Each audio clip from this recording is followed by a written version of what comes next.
Hello, hello, everybody. Welcome to the Heatwave Tournament. We're excited to be here to bring you some high-level Beastieball action. I am joined here by the wonderful Nero, Mega-Nero from the Discord. Nero, if you want to say hi and introduce Hi, yourself. I'm the resident Castellate lover. It's a blast to be in this community, and another blast to be commentating for a game that I like. Finally, Yeah? it's been too long since I've been on the microphone. Yeah. Thanks for joining me. I think we're going to have a blast here. And again, thanks to Bolimar so much for TOing this tournament, and also to several other people who helped put it together and did some planning. But I assume. I'm looking at the stream. I don't know if it's catching. Oh no, it's catching the game. In fact, I am just silly. Stream delay, There right? is a stream delay on, so yeah, there's that part. Okay, a very typical mind team for the part of score, and a team with evil on it for Dino. I can see tractor beam shenanigans coming into play depending on the strategy Dino's using. For the first of it, trait dance. Varkabond is a very interesting play. Twist is coming out from the side of Dino. Skull Copy gets twist? Oh my god, I'm gonna have to use that thing. Twist coming out on the side of Dino to Platypulse. I think that's the only valid target on this field. Yeah, and I'm seeing now. I'm really interested to see how Score's gonna kind of rotate his team around to try to set up, a trap with Albrecht here. He definitely likes to play a lot of kind of, I would say checkmate scenarios where he tries to, capture and make sure a Beastie can't retreat, and then just slowly whittle it down and basically guarantee a point. Yeah, I'm thinking Dino seems to be catching on to something I'm thinking too, that you can just trait dance Skull Copy straight away and go for the slice. Dino's found that line, thankfully. Still a hefty 50 damage to Skull Copy in the back there. The positioning is going to be a little weird from this side. It all depends on what Score plans to do on this receiving. It doesn't look like it'll be too difficult since Platypulse is standing in to take the twist. We have Provoke and Nettle on the side of Gremler here. It looks like he's playing for the long haul with Numbshot to remove the tactical pass boost. Oh, but Platypulse has the mind battery. It doesn't matter. Oh. Yeah, I feel like this has kind of been a little bit of a slow start, honestly, on both sides. Again, these are not aggressive teams, so that's not terribly surprising. But it is interesting. At least we see the sideways moves to try to break up the blockade of Gremler here, as you often see. Oh, we also see the trait dance, and we see a twist going back. On where, yeah, the call out on where it's going to go. They've already. So Varkabond has Slippery now. Yeah, it's gonna be hard to keep track of all this. Yeah. Oh god. Okay, so Varkabond's +2. The 50-50 between if Gremler stays in or if Skull Copy comes out, or if Skull Copy stays in. The Desperate Force coming out on the side of Dino from Ziphosaur. The Tractor Beam is brutal.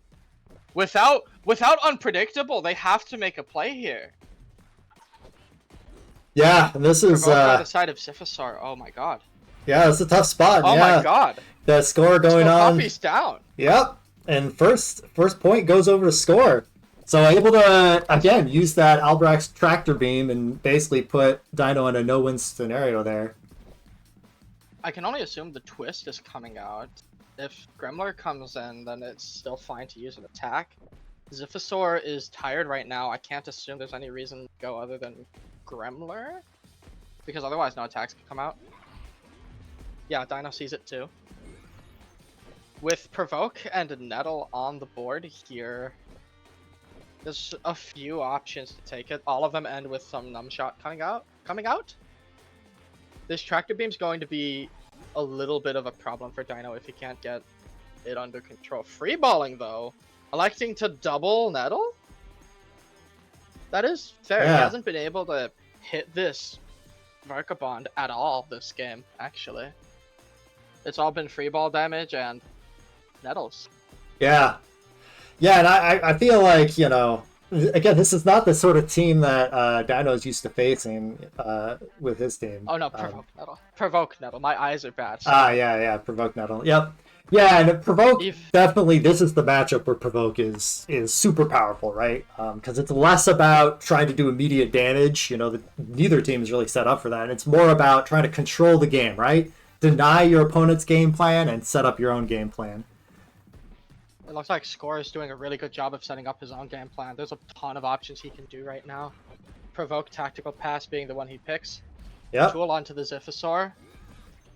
There's rhythm on the field, so there's no immediate threat of anything dying, but that can very quickly change because Ziphosaur cannot leave the field. Well, Ziphosaur does have Torch Pass. So they do have Torch Pass, yes. But if they get provoked, then they can't use Torch Pass. So yeah, it really just comes down to, you know, kind of they kind of dance again with provoke and actually moving forward. That okay. Oh, that is. I like this. Okay, I don't know if that necessarily works out for Dino, because if you tactical pass onto Albrax, there's not much you can do here. Oh, yeah, walk down. Has to provoke back the up. Torch pass. Yep. No, okay, just walk backwards. But eating it with Ziphosaur, who can't leave the field anymore. There's still. Yeah, and unfortunately, that provoke's going to last 2 turns, so we're not going to see Torch Pass next defensive action either. So I feel like we might have a dead. Wait. Oh, Desperate Force. This is the line they can take. Double Nettle, Desperate Force. Do they see it? Does Score see it? Oh, Score doesn't see it. Score does not see it. That's a big deal because that resets all the boosts that were on Albrax, and all of a sudden it's going to take a couple turns to get back up to speed. Yeah. Oh my God. Furthermore. I mean, depending on where the ball goes, you can just stop Ziphosaur from leaving the field again with another provoke. Well, no, actually, because tired. That's just the price they have to pay for a winning position here. Things could have gotten very dicey without that Ziphosaur to take in all these brutal attacks. That is still going to be forced to stay in, though. And Varkabond comes out. Interesting choice to bring Varkabond out here, though, because Varkabond's kind of low on stamina. It is. Another Nettle is just going to take it out for 8 turns, and then it's going to have to be a really long battle before you get anything else from Varkabond. There's a couple lines. You can't take out Ziphosaur, so either Twist or Slice to confirm a point. Twist coming out to do more damage on the field, hitting Skull Copy. No attacks for this turn. That's really scary for Dino. Yeah, definitely. At the very least. Well, I guess the good news is Ziphosaur will not be tired next defensive turn, but again, there's still going to be provoke on the field. Okay, so decides to move up to basically deal with that. Making the punishment for the decision between provoking Ziphosaur to prevent the switch out or the Torch Pass, or trying to hit Skull Copy. I don't know that Dino will be. I don't know that Score will be able to wipe Skull Copy, but Ziphosaur definitely has a very real chance of getting off of this field. In fact, I don't see any world where they don't get off of this field. Yeah, I agree. Albrax is threatening right now, but it's not. It can't. Yeah, and I think we're just going to see a regular Twist coming switch. Out! Yep. Oh, yeah, the Twist is going to be annoying here. It is. I think the only attack on Skull Copy is Twist. Platypulse is back up. Platypulse is back up. Yeah, so it's going to be able to redirect. I assume we're going to see a switch out of Varkabond here. And yeah, I would expect it to be Platypulse again. Platypulse definitely doing some work here, redirecting all these mind attacks from Dino's team. Yeah, okay, Dino's just calling it out. That there's the switch in is coming out. Don't even bother hitting into the Albrax. The provoke does come out onto Albrax, but it doesn't do much. I saw some really big numbers from something on that side. I'm going to assume it's Platypulse because that thing's mind power is disgusting. Yeah, it's actually surprisingly high. There is no way for Platypulse to attack right now, so this tool is just going to be the thing that either does it or doesn't. Skullcopy does die next turn. No, never mind, because Doze. Yep. So Doze Numshot coming out very now. useful. Especially if you're trapped in, you know, being able to heal back up buys you a little bit of extra time. Indeed. The Numshot coming into Albrax. Albrax's Angry does clear off this turn, so Telekinesis Provoke is a thing that does have to be taken into account. Oh! That's big. That's big. I didn't even think about that. Yeah, that was a... It does draw in the shot. Take less damage in place of Albrax. Oh no, it was going to do that anyway. Yeah, it was going to do that anyways. Safe to do.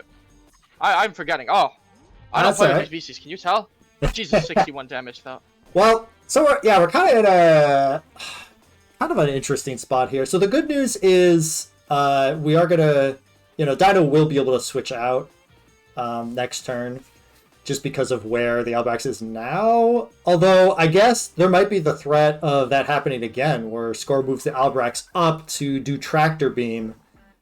Because I believe that changes the Tractor Beam target, right? Yeah, they're going for the free ball here. Neural Net won't take it. Stare down in effect for Gremler. I guess to hell with that stupid thing. Yeah. Well, again, not the worst spot, because again, Skullcopy can switch out here and probably needs to. But yeah, this Albrax is just getting more and more scary as it gets getting more and more buffs. The issue with Skullcopy switching out would be the tactical pass is coming in. Something else dies if Skullcopy leaves, and then even if Skullcopy leaves, going into the Ziphosaur. Is that the right call? Oh no! Oh! He ran up, switching into Ziphosaur. The Tractor Beam stopped it. Yeah. Score is on a tear right now. Yep. Yeah, and so we see that moving to redirect the Tractor Beam to stop Skullcopy from switching out. Again, a big play to guarantee this point. And unfortunately, Dino's team, you know, it's meant to be able to outlast stuff, but a lot of that is off of the back of dozing and then switching out. But the problem is if you can't switch out, then Dino's team is having trouble putting on enough pressure here, although this is almost certainly going to be a point back in the favor of Dino. The immediate the finality of the build up towards that nettling all game. The correct call is made though. Wow. So yeah, with Hex. Yeah. Yeah, this is a little interesting. So yeah, we're gonna see volley, and then I guess are we gonna see a Hex onto the Gremler probably? I guess. Yeah. There's a lot of good. Or just a Cheer coming out instead. Dugout coming in is probably going to do a lot of work, especially with the easy receive, the double nettle possibility. Yeah. This double nettle Desperate Force is not enough to take out Mystic, however. Yeah, opting to just go for the provoke to make sure Mystic can't do anything next turn. And then the Desperate Force will still leave Dugout tired. Dino has a mountain to climb here. The Tractor Beam coming back, so Dugout is forced to stay in. Oh no. Yep, and we're kind of back to the same situation, although the good news in this case is Albrax is pretty low and, you know, isn't really able to get boosted at all here, so... we'll have to skedaddle a few turns, either a few turns from now or just this turn. Yeah. Depending on who comes in, depending on what comes in. Oh no! Oh, Dino's flubbed about with the keyboard! Well, I think that's okay. I think Dino's actually pretty comfortable here. Again, still a bit of put on a decent amount of pressure. I mean, a numb shot is obviously enough to take out Albrax here, so just kind of a matter of, you know, is there anything else interesting that he wants to try to do? I assume numb shot with a nettle is not enough to take out Mystic, but no, it's not, so... I was assuming the nettle would come out onto Albrax. Oh, moves forward. The free serve coming in, though. The free ball. Yeah, it is a free ball serve, so maybe this is Score's plan. Okay, you know, I'm in a bad spot. I'll go ahead and give away this point just to set up a really powerful point next turn. Garud's the only one... This could be really bad. Yeah, Garud's the only one who can come in, but Garud definitely able to... Oh, I guess it's a free ball serve, so actually brings in the Varkabon. Yeah, Varkabon. Really interesting. If Varkabon came in, if Dino freeballed into Varkabond, then Dugout can't move even more. Gremlin would have to come up to take it. I don't know that the slice can come out. Dino just calling out. No, switching out to Skull Copy to cover every option that he can. We know he doesn't mind playing the long game. That Platypulse only has a few turns left until it comes off of the board. Yeah, I'm trying to think of what Score's plan is here. Because, I mean, one thing to think of is... Oh, I was about to say, you know, do Hex on... Oh, we actually see the trade dance. Gremlin's on a timer now. Yeah. Gremlin's on a timer now. This Varkabond is invincible now. Pretty much. And now the low stamina doesn't really matter. Because Dino has... Well, I guess we're going to see the... yeah, we're going to see the Nettle. But it still can't target into that slot, so... Yeah, because it activates... Trade activates even while it's wiped. Yeah, so... Obviously still wants to be able to switch it out. Because otherwise won't really be able to do a whole lot. And okay, opting to go for the twist into that slot. Which means we're probably going to need to see another corner shot from Mystic, I assume. Just a matter of what support play is Score going to do. I guess Gremler does not have its trait anymore. So I don't think really needs to use Hex. We might just see a Nettle out of Garud. But I'm curious to see. I think that would be the best call here, too. Okay, so Dino is doing the switch out. Yeah. The corner shot into Dugout. It hits both of these beasties really hard, but it can only hit one. And we know Dino doesn't mind playing the long game here. It's just a matter of if he chooses to. He does not. Oh, going for the team champ, which is probably a good play with how much Sweaty was starting to stack up. It does still mean... Gremler's stamina bar doesn't quite mean as much, but Ziphosaur's still on 30, Crabberay still on 69. Yeah. Nice. Yeah. That can be a little rough to try to switch back into. I mean, Ziphosaur has a lot of defense, but 30 stamina is a little low, even for Ziphosaur. Albrax has hit the field again. Oh yeah, and at full stamina now. At full stamina. Something's going to stay here. It's just a matter of what is going to stay. They do have Jeer on Garud. Yep. So even if he can't get tactical passed, they have no way of taking that boost off of Dugout at this point in time. Yeah, and honestly, even if Albrax gets low, you know, depending on what is in here, oh, actually, gonna be switching out Going for the into the crab. Instead. All right, but we're gonna see potentially a lot of damage come out here with Dive. But it's not enough to kill anything. It's not, it looks like. Could move to the front and do a little bit of extra damage, but at most we're seeing, you know, 60 to 70 stamina most likely. So. Depending on a switch that comes in here, I don't think Platypulse is allowed to come in, so there's still no boosts at the least. Yep. Well, that's a good... Either that, or if Platypulse does come in, that's the ballsiest thing I'll ever see. Yeah, well, yeah, I think it was still probably a good switch in. It at least puts a little bit of pressure on immediately, but it also is because it's a body attack from Crabberay. Again, that Platypulse really doesn't want to switch in right now, which has otherwise been a problem. Oh no! Didn't have enough time, actually timed out. Dino essentially losing a turn there. Did get it. The Hex can come in. The Jeer Hex can come in for free. Yeah, this is kind of a big deal. Dugout can't leave. That's game. Yeah. If they spot it. It's definitely going to be a tough spot. Yeah, I mean, hexing the Dugout and then the Dugout can't leave definitely limits the options that Dino has. If it's Jeer into Hex, I don't know that there's anything Dugout can do about that. I don't know why you'd Hex the Dugout, but I would. Yeah.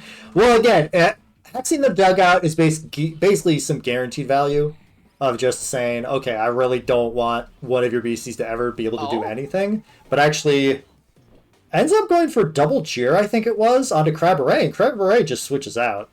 I'm assuming Gremler's going to move forward here, but maybe not. Oh, actually, double provoke Desperate Force. Yeah, double provoke. There's not much Dino can do here, to be fair. Oh, wait, I believe there is Torch Pass, so Dugout should be able to get out now. There is Torch Pass. Yeah. So by doing Provoke on Albrax can't provoke Dugout. So Dugout should be able to use Torch Pass here. Dino's swarmed his way out of it once again. Yeah. It depends on the next turn here. Yeah, this is really back and forth for the last point here, you know. Oh my goodness. It's really, you know, again, this is a very maneuvering game, a very, you know, kind of long-term strategy game with these two teams being, you know, on the lower damage side. So it's definitely been really interesting. I think Cabaret, assuming it actually gets an attack off this time, has some prime targets. It's really just going to come down to a guess of which slot Mystic switches into. It really will. The telekinesis coming out, tactical pass coming out. It should be a tool now. Yep. Cabaret living on a prayer here. Yeah, taking a bunch of damage, but still alive. Could, I guess... That really can't go for anything. I see. It's gonna go for the other slot. Switch Mystic into the slot. It's sort of a lose-lose situation here, either on tempo or on the game. The scores see it. Yeah, a Gremler being able to nettle while the juggle happens from Cabaret is huge here, because is able to wipe one BC immediately and is able to threaten the wipe on the other. And like you said, it's kind of a no-win situation, and there you go. Dino takes the first game. Oh my god, that is a game to open up on. Oh my god. Yeah, no kidding. But that was really a nail biter. You know, everybody could say, "Oh, Dino won a game, big deal, right? Dino always wins." But that was really close. That was I would say uncomfortably close if I was Dino. If I haven't seen someone take Dino that close in a while. God. Yeah. That's a very fun game to open up on. Wow, I'm glad I got to commentate. Yeah, no kidding. And I was about to say, this is only game 1 out of potentially 3 games. So we get we're here for the long haul. Classic Dino style. We expect to have some good long games. So because other people's to my friends. Yeah, other people's entire sets are done by now, but that's okay. Again, Dino. We've grown to expect this from Dino. Exactly, and you know what? We love Dino for it. This is the kind of unique gameplay you don't get to see anywhere else, and gosh darn, Dino does win with it. So, all right, getting into the second match. So, do you think there's any big adjustments that either player's thinking about making here? The big adjustments I think that Dino would be making are adjustments relating to how to deal with that Platypulse. I think he already got a handle on it a little bit into the set. I think now that he knows how to handle it further, it won't be as much of an issue. This first turn's pretty much figured out. I think scores, real adjustments would be based around figuring out sort of those tricky end games like we saw earlier. Yeah. But depending on which Beastie is the most vulnerable, how to end those games earlier. They're really tricky to spot. Having a team with an Albrax on it makes it so much more difficult. Slippery going off immediately. Yeah, and it looks like both players opting for a similar strategy. Oh man, that's a powerful slice right there. 86 damage onto Gremler. Yeah. Garud has Nettle. Yep. I was just thinking that. Scores seen that the sort of autopilot onto the first turn. Gremler is going to have a very difficult time staying on this field depending on what happens next here. Yeah, and I'm excited to see this because normally like you said, Gremler's stamina doesn't matter as much, but if it gets this low, Nettle doesn't care about the trade at all. And the trade is even, removed right now. But even if Dino switches out and switches back in, that Garud is gonna be loving seeing a Beastie below 20 stamina here. So I'm expecting maybe going to try to rotate to be able to do a torch pass at some point onto that Gremler, just to make sure it's able to come back healthy, but looks like that's not the case. Looks like it's actually going to be Cabaret switching in here. I guess going to try to immediately punish the low body defense of Platypulse here. Cabaret coming in. Yeah. Cabaret coming in. I think it gets a kill on a lot of things. No Nettle to confirm both kills. Oof, look at that damage. But that kills everything on the board except for Garud in the back. Dino seeming to have trouble on which slot to target. Mystic's gonna have to come in here at some point, make some decision about who to protect, who to leave behind.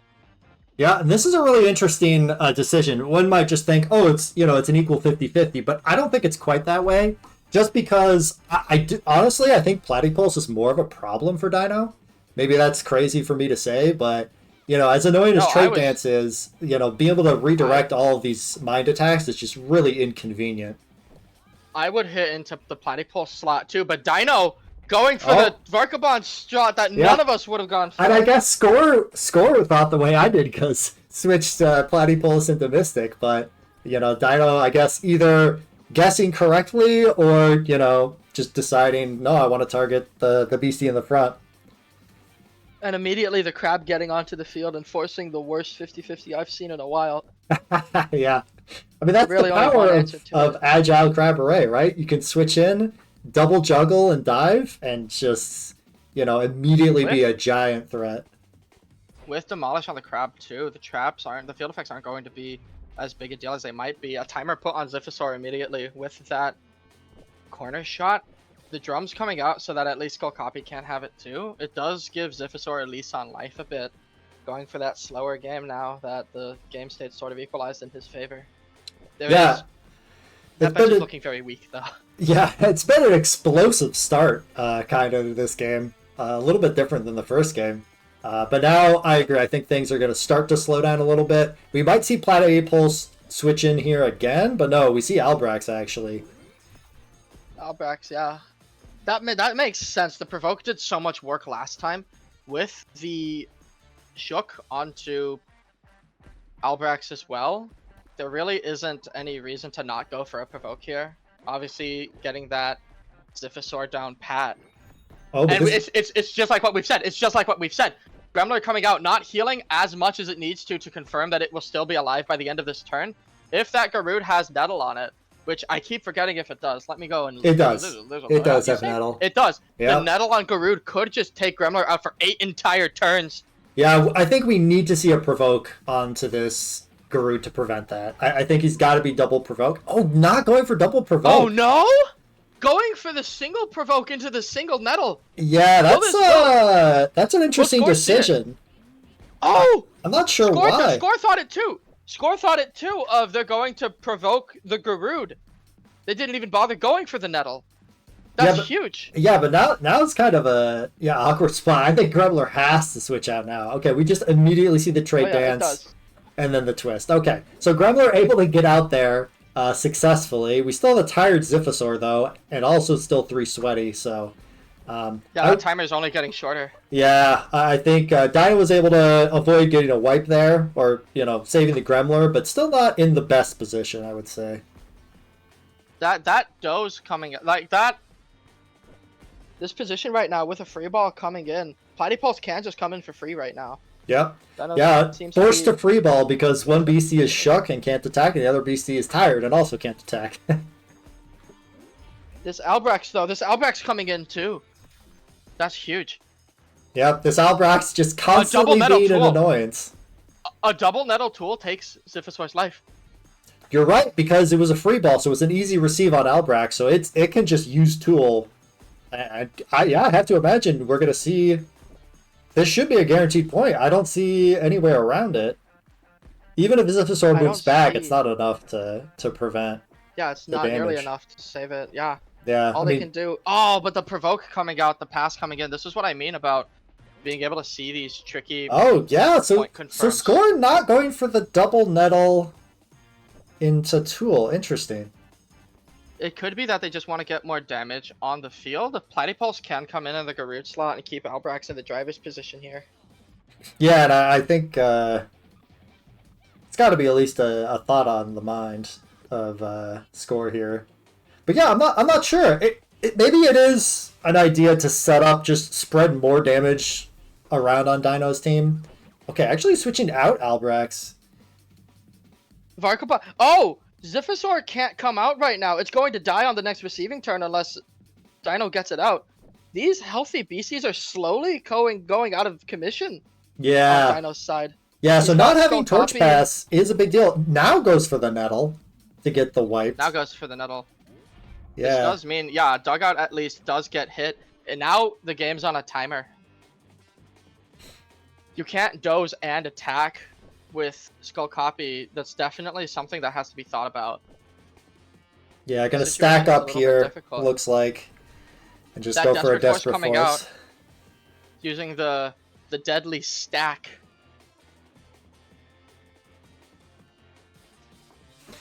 If Varkabon stays in, I don't know if I didn't get a good look at the values, but if Varkabon chooses to stay in, that's true. Okay, so that's a huge call out. It can telekinesis, trait dance, and now suddenly Dino has to, just no way around it, has to play with that thought in his mind. But Score also has been having trouble seeing these paths before. Yeah, okay, we're gonna... Okay, he sees it this time, moves up. Yeah. Is it enough to live? Just barely. Yeah. Definitely really close. I think he's going to be forced to doze here and just free ball. Again, it's a big... for the sake of living. Yeah, there's a big threat of Albrecht switching in here, but I think that has to take the risk. Yeah, the best place to free ball here would be into the Varkabon slot. Yeah, so obviously Score does have to switch here. It's just a matter of what. And yep, it is the Albrechts. Yeah, Albrecht's making his life really difficult again. If he wants to get out on these defense turns with Dugout, he does have to... Oh! He's bringing in the crab! This could be trouble, just like last time. For Dino, it's another 50-50 after this point, depending on where the twist... depending on what goes where. But the snipe comes in, he predicts it! Wow, and actually just... The snipe takes out Crabberay. Yeah, that's a big deal. And all of a sudden, Crabberay out of commission for 4 turns. Yeah, I mean, that's the difference between Crabberay coming in and immediately, you know, turning around the situation and then... But nope, it was enough damage, just get the knockout immediately. So now the situation's turned into both BCs on a 3-turn timer to come back onto the field. Varkabon's still out for 6 turns.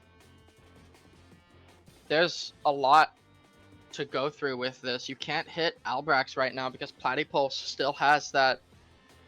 I forget the name of the trait, but you can't hit it with a mind. You can't hit anything else with a mind attack. Nettle coming out to confirm the kill on the next turn. Freeballing onto Albrechts here to guarantee that at least it can't provoke and attack. That's huge. Yeah, okay, we see the stare down, so nothing's getting out this turn. And now, yeah, I'm wondering if we're just gonna... I don't expect to see any immediate threat, but we're gonna slowly start seeing more, you know, buffing of that mind power on Platypulse.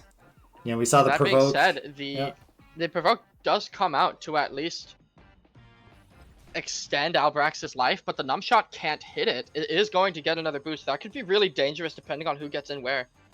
Yeah. At least the numb shot is keeping Platypulse's mind power reasonable also. Well, actually switches out the Albrechts.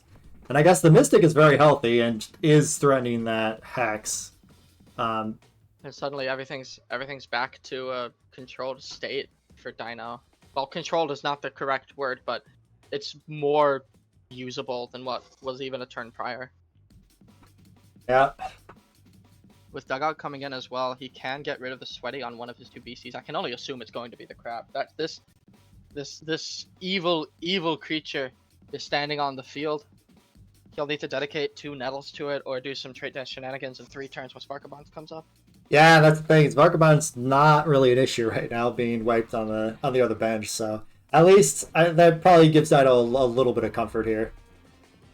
Things to keep in mind. Now the timer on Dugout, for those who have not been sticking around like we have for the patch, it's not infinite anymore. Unflappable has been nerfed to just reduce non-attack damage sources by 20 stamina. So he has 2 more turns on this field than he would otherwise have, but still, with Torch Pass, that's a lot of turns.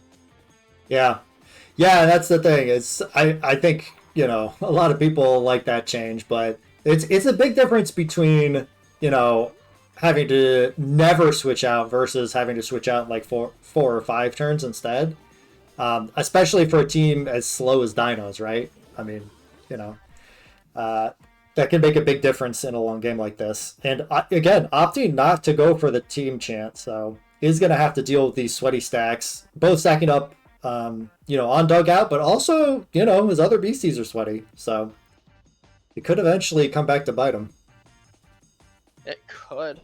Really, the same thing that was happening to oh, they don't hex the dugout. The same thing that was happening to Dino at the beginning of this game is now slowly happening to Score of the bench getting weaker and weaker. Yeah, a little bit. I think that was might have been intentional, just using the torch pass to purposely, basically reset Dugout's stamina. Obviously, it's going to take 8 turns, so again, it's a bit of a risk, but leaving your Dugout on the bench with 30 stamina can be potentially more dangerous in the late game. Desperate Force coming out onto Mystic. So many weird scenarios to keep track of. Varkabon's back on the field, and at perhaps the worst time for Dino now. Yeah. Well, Stealthy comes on, and they can at least confirm that they'll be alive for another point. Yeah, there is the threat of a front row slice here, and I don't know if there's much Dino could do about it. And yeah, Score sees that and scores the second point. Yeah, Snipe coming out now. Crabberay does not have the dive boost, not nearly as terrifying as it would be otherwise. Evil can come back onto the board, put damage onto Ziphosaur. Ziphosaur, I know, has Torch Pass. I keep needing to... Yeah. I'm sorry.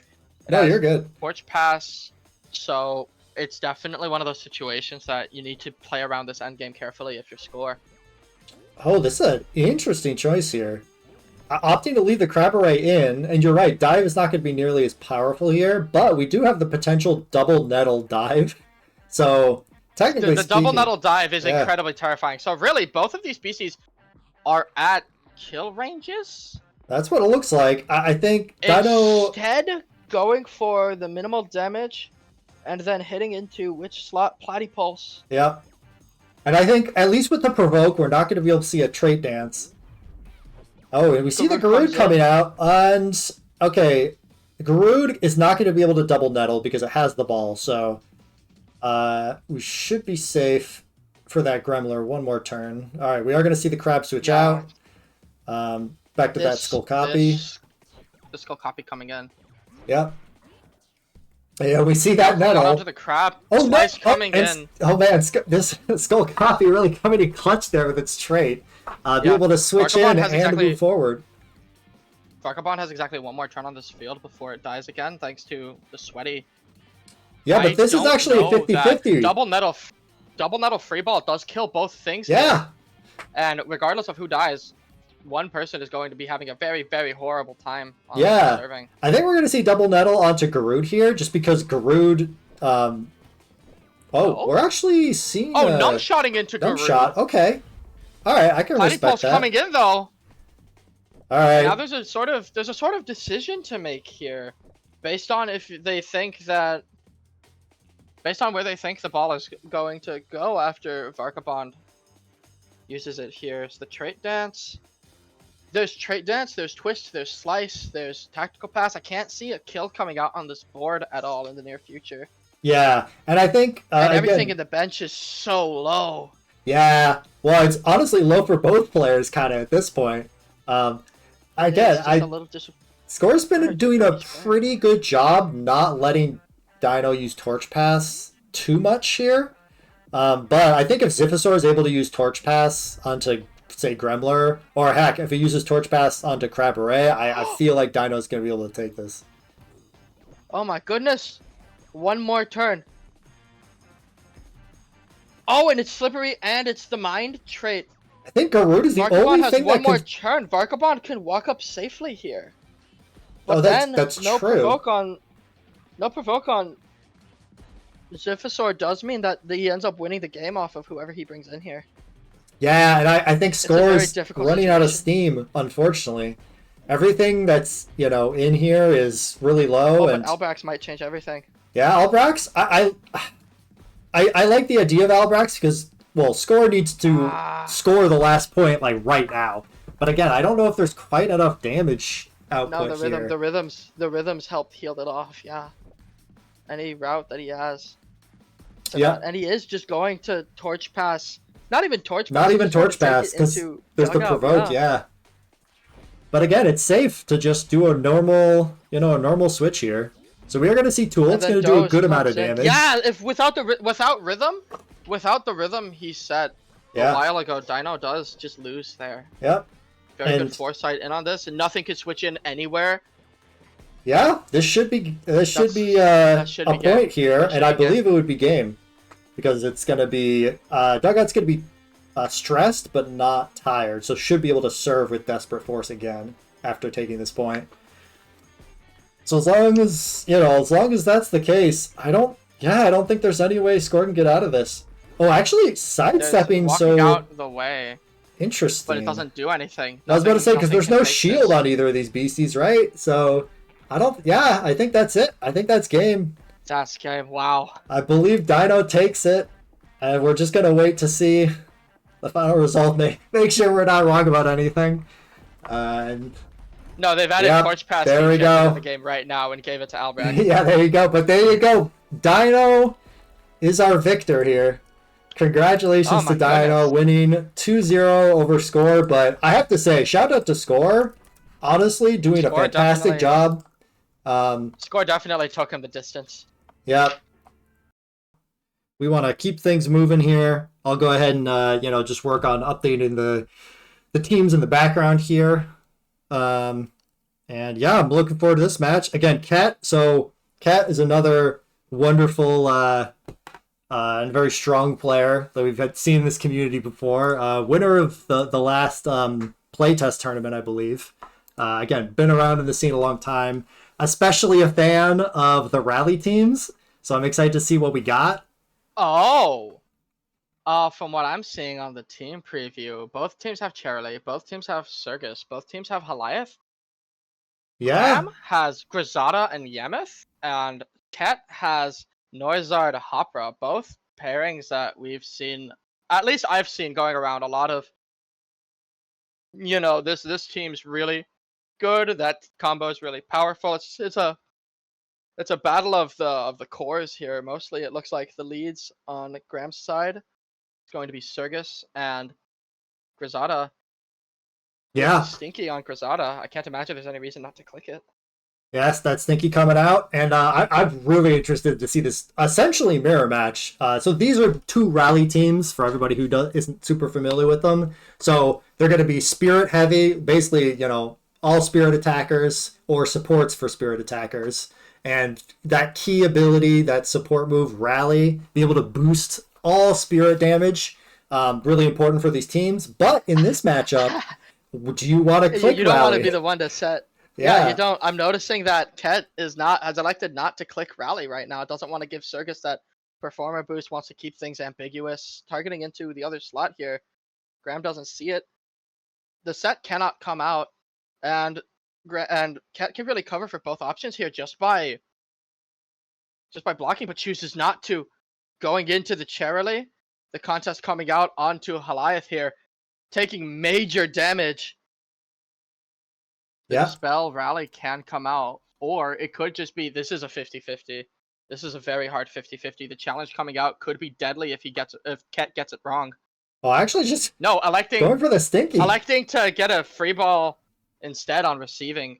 That's still huge, but the free ball is going to do a lot of damage. Yeah, and the other thing is, Rosado with a sideways move is basically going to force an immediate 50-50 in reverse. Do you try to shield or switch out, or do you want to do the front row move? Although it looks like we do see the noisy Noiser going to be switching in to hopefully take that noisy shot.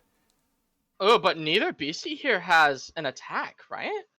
I think Charlie has... I think Charlie does have a move here. There's just... Oh, no. Oh, no. Okay, so I'm used to Ket having a reach shot, which is just a front row move. Having reach shot. But yeah, there's nothing here, so forced to free ball. Actually, opting not to use any support moves. Cat's not the kind of player that takes unnecessary risks like that. I can only assume, something's coming out here. Missing out on the kill on Noizard, but equaling up the score. That Sergus is now hitting the field. That challenge is going to come out and do some major damage unless Ket's ready for it. I don't know why there's two Noizards on the screen, but that's awesome. I love that guy. Challenge coming out to Sergus? Interesting.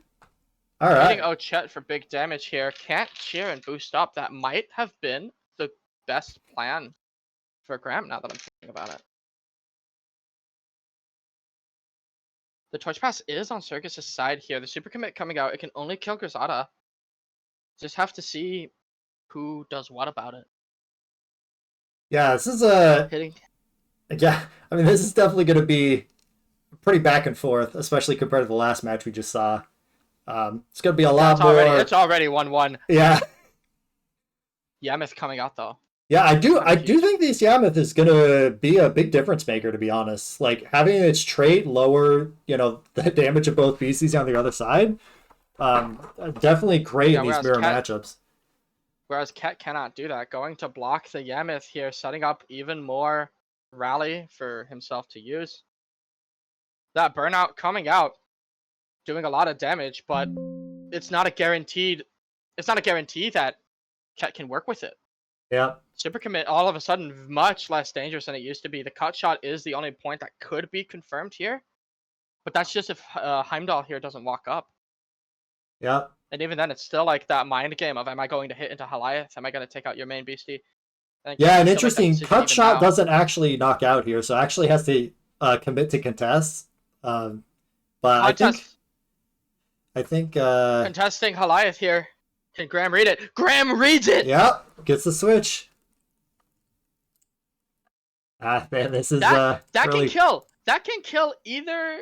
Can it kill either? Either way, there's like a decision to make here on shield, volley, overpower onto the Hopper who did just get done shielding. And we see High Spirits. High Spirits is activated now. High Spirits is in play now. High Spirits is in play now. Even with High Spirits does do a lot. Yeah, even with the Spirit debuff. They want to get rid of that. They want to get rid of that Yameth immediately. Oh, the Patience might let it survive. Yeah, it survives. Coming out, living on exactly 1 HP. Man. That's not guaranteed onto Hopper. That's not a guaranteed kill onto Hopper. Contest does come out. Well, I think. Oh, saw the torch pass into Noizard. Able to take it. Pretty solidly. It survives it, but whatever happens on this next turn determines how that receiving is going to go. Yeah. Walk into the back there. That super commit can just take anything out, I think. Yeah, I mean, this is a big deal. That's the thing, is Hopper is super scary. Yeah, everything on the field is dead. Everything on this field is dead right now. Without question. Yo, look at all that damage. Even in the back row, doing 100 to Charily. Yeah, this might be... I think that's game. I think that's game. Yeah, I would agree. Depending on what happens here, there is a slight mix-up to be had with Yameth. Charily comes out, saves the game! Okay, no, that's a big deal. So the thing is, like, if you don't get a free switch nothing else can switch from the bench. Yeah. Oh, yeah, I thought Grisada could take it. No, I forgot he's not at 100. Oh! Yeah, but that was exciting and quick first game there. And Pet taking it in dramatic fashion. Jeez. And I think showing off why this High Spirits Hopera is so dangerous. So scary, so powerful, so lethal. A lot of the power-up, full-focus, High Spirits traits coming out recently in the PvP labs and whatnot that people weren't paying attention to initially.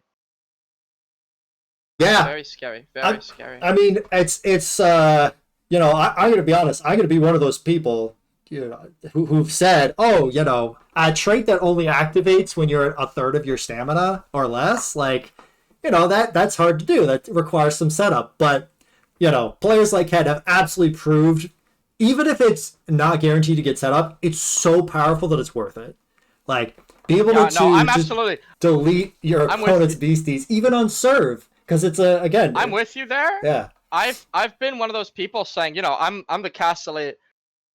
I run cast elite. Yeah. That's my whole personality, and I still am one of those people who I never run power up. Pretty much, it's a lot of these developments in the meta recently have been having me reconsider my spot and where I sit on that. Notably, Rally's still not coming up. Yeah. This Noizard counterserve in the lead has been doing a lot. Challenge can't kill anything. I would use Raw Fury, but I don't know if Ket's willing to sit out on that much damage because it is a meaningful amount. Yeah, and I think the angry part actually matters quite a bit too. Oh, Heimdall coming out here though. Yeah, be able to reduce the damage a fair amount. Immediately threatening immediately threatening so many things on this field specifically. That Goliath is not a bulky bird. Yeah, and also is weak to body. You see the damage preview there. Not enough to take out Noizard, but absolutely enough to take out. It can't survive a block. It survives both by blocking here, but Goliath only has one more turn, and it doesn't have high spirits like Hopper does. Yeah, it does have shield. I can only assume Rally's coming up now. Well, we're seeing Rally, a double Rally here. This is a bit of a risky play. I feel like. Still not enough. Yeah. Well, the thing is that power drop from Yameth switching in, reducing the spirit power, is again adding up here. Yeah, able to block and survive just fine. Yeah, Griselda getting one more turn here to live thanks to that block. That's huge. That's huge. They're going into Cherily, keeping the Goliath in. Yeah, this is a really risky play, I feel like, but potentially really, powerful also. Yeah, just to get back that point, that drop that we saw. But Graham sees it. Hitting the Cherily's on lethal now too. Yeah. Oh my goodness. Yeah, and again, it still can't kill the Yameth. Yeah. And again, giving it a power back. Doesn't really have to worry about anything. I can just switch out Griselda if, really worried about something happening, but doesn't even have to. And actually, just switching out Yameth to preserve it for later. I can only assume that Noizard or Circus is coming in here to set up for that counter serve. Yeah, we see the 3 point Graham here. Just confirming the point. Yeah. Wanting to keep that Goliath on low for as long as she can to confirm that sort of possibility. But the shield coming out, Ket sees it, wants to get one more thing out of Goliath here before it goes down. Yeah, interesting choice, but trying to maximize that stamina over time. And actually that this cut way. shot's gonna come out and threaten a point immediately. Yeah, I don't know that. That's one of the advantages of having a Noiser instead of a Yameth, for example, is able to redirect stuff like cut shot, but don't have that option here. So what do? Do you purposely actually going for the Stinky to force a free ball serve? So we're tied up again 1-1. And I think we might just see Yameth that Stinky coming out. Yeah. Just crazy these crazy plays. That Goliath is dead weight on the team now. Both players see it. I wonder if Graham's going to try and take advantage of that Goliath or try to get more damage on that field. I would not know what to do here. The shield is pretty much useless. Set coming out. Ooh. This is potentially dangerous, trying to redirect a front row move, but this contest can be really powerful. And Noiser gets knocked out by it. Goliath is off of the field and cannot play again. The only thing that can come back here is Hopra. Cat having to play out the rest of this game with just 3 beasties pretty much. And not only 3 beasties, but also down in score. That's the problem. It's Aria's in 2 points. Cat can immediately confirm this again with a cut shot. But Stinky's on that field for Griselda. Yeah, this is a tough situation. Cat's seen it, trying to think about which to take out here. Going for that Surgus. Goes for the Stinky again. Graham's going 1-for-1 with Ket beautifully. I think that might be game, depending on how much damage Griselda does. Oh, never mind. The Goliath comes out. Yeah, and okay. There's a white beastie now, so it gets boosted. It's not enough to take out Hopper. Shield coming out. That careful shot's gonna come in and do it. Oh my god! Getting the read on the shield. Takes the game off of Ket. All right. With their own archetype. Oh, we have a match here, ladies and gentlemen. All right. That is like what we like to see. It is 1-1. Aria striking back and making sure that this goes to a game 3. You're right. I probably should use Aria. Sorry. No, you're good. I'm just saying Aria because Aria's the name on the screen. No, fair enough. That's so real, though.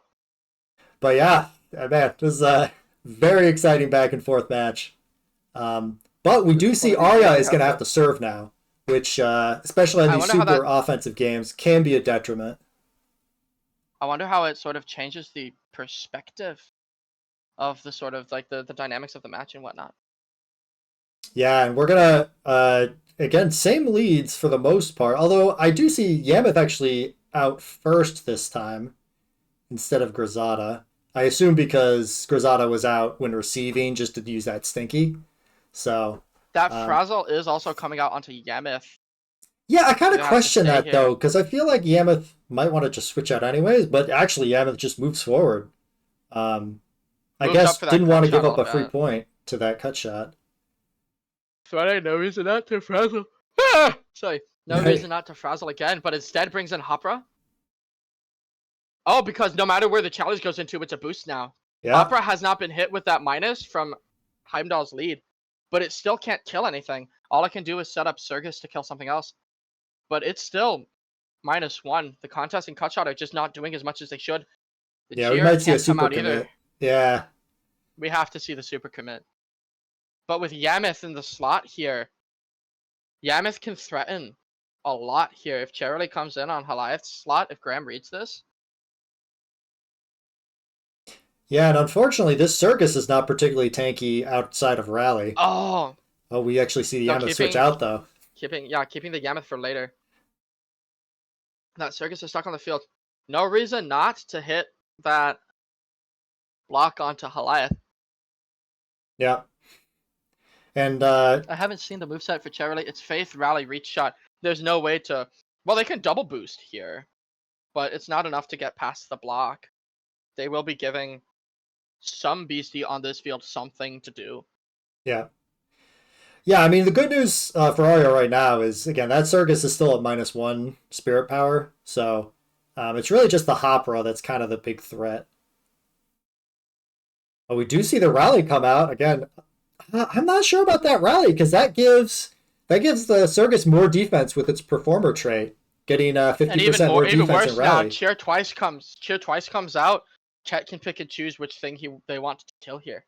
Yeah, because we got the easy receive because of the block. So yeah, can double cheer, and all of a sudden that -1 becomes a +1, and actually a +2 because of the challenge. And these could be some big numbers. Is going to kill something. Graham has to figure out what is going where. Charlie, no. Yep, decides to give up the Charlie to make sure to not give up another point. Kill Goliath. Yeah. But even if it was enough to kill Goliath, Yamith coming out here making sure it isn't. The MVP of the game for certain on Aria's side. Thank you. Yeah. Brain. And I think so. It's just 1-0, so both teams still have a little bit of room to work with as far as the points go. But yeah, we're gonna see a big pass is going to come out. Attack from Yamith here. The Faith boost on Yamith. Something's gonna happen. The burnout in here. Oh, not quite enough. Goliath for huge damage. Hopper's still going to be weak. Cannot one-hit anything on this field. That Goliath on Ket's side, both Goliaths are Avenger statted here. Yeah, I wonder if we're going to see double volley into challenge. Yeah, I guess we are going to see it. Going to want to try to force this Goliath off the field on the other side. Yeah, it's going to, if Graham if Aria switches into Grisada here. Oh, it's not enough. Yeah. Calling out for the block on the wrong beastie. Yeah, I don't know if that was a math mistake or just thought the attack was going to go into Yamith, but unfortunately giving up a point there. Circus coming out here. Something is going to have to take a really inconvenient attack here. I don't even know if it's a mix-up on which one, because the stat resets have been dropped now. Yeah. Oh, going into Charlie, trying to set up for that next point for the side of Ket. Yeah, and opting not to attack with Yamith. Ket the ball here, but passing up the ball to get that front row boost with that challenge, the shield can come out. Yeah, and I don't think Surgus doesn't survive. You can't patience this away. This is a read. Yeah, this is potentially the last point, but I think. But Charlie's back up. Yeah. There's two options to switch into here, either Grisada or Charlie. And honestly, I think both of them are pretty good switches. All right, so we do see the Charlie come in here. Oh, and that was actually not a challenge because we don't see the anger, so that must have been a raw fury. Ket electing to use the dangerous formation only heard about in the illicit tome, the line strategy. Oh, the burnout misses, giving a free ball and the first point to Graham's side.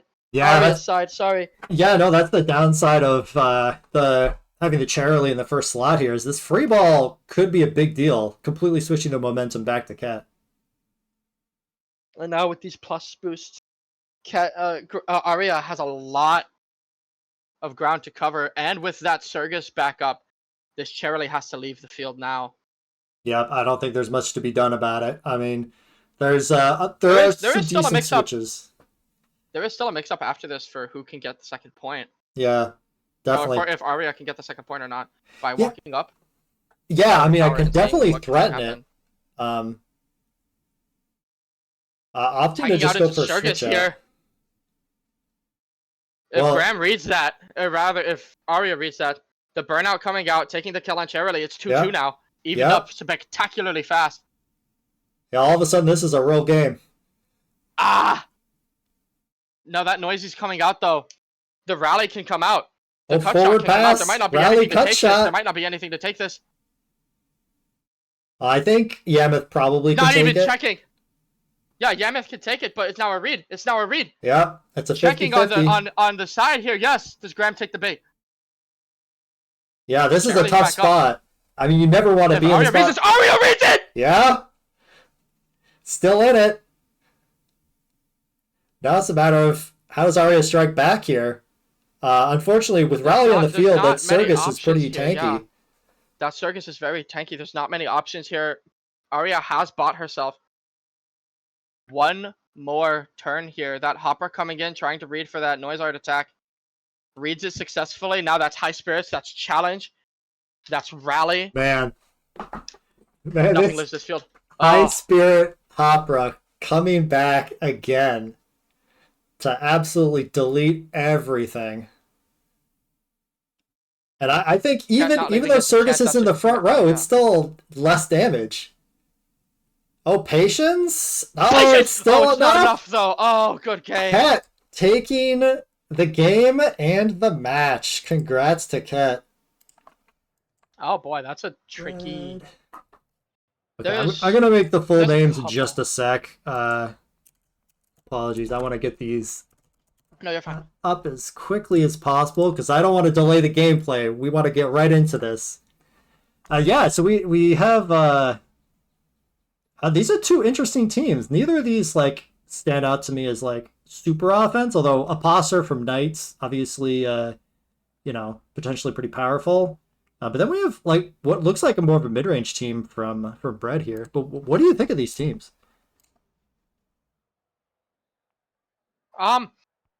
Dread team, and I don't know what the Newborn Lights is doing.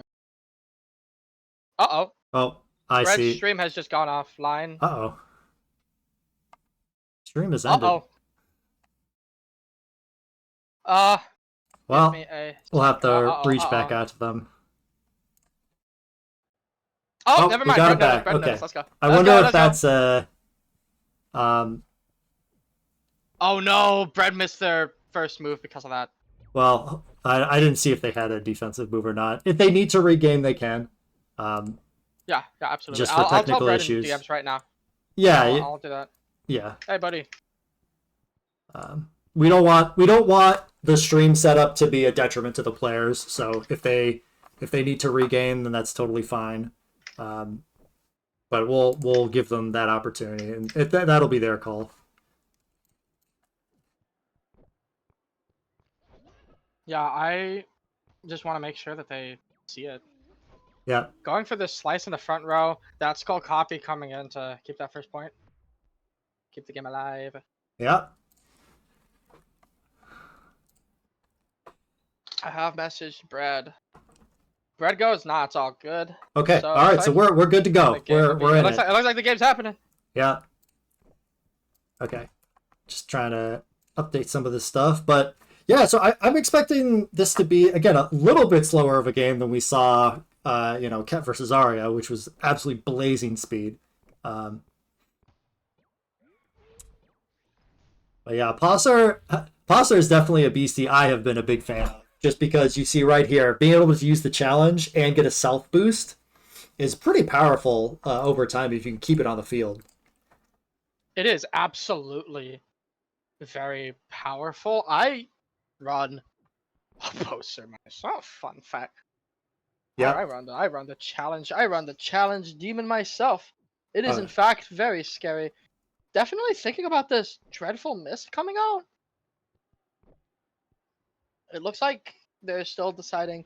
Definitely going to click that dreadful mist. The cut shot coming out right now. The block coming out. Sort of reading this decision here. Shield is going to be useless, oops. but both BCs taking a lot of damage in the front here. Just It's not as trying to. simple as Contour being able to back up either. Got some longer names here. Apologies on the stream. Just trying to set this up. But yeah, we see the dread I just coming realized out. that would be a little bit of an issue, isn't it? Yeah, I'm excited to. We actually get to see dread, and we get to see the new stagecraft trait Yeah, here. it's already doing work here. With Yeah, Plumask tanking at 66, no need to invest in defenses here. That's huge. That is huge. absolutely. So Scream can come out, do a lot of damage to anything on this field. Super commit does even more. It looks like they're going to go out for the super commit. They can't just keep skull copy in here either.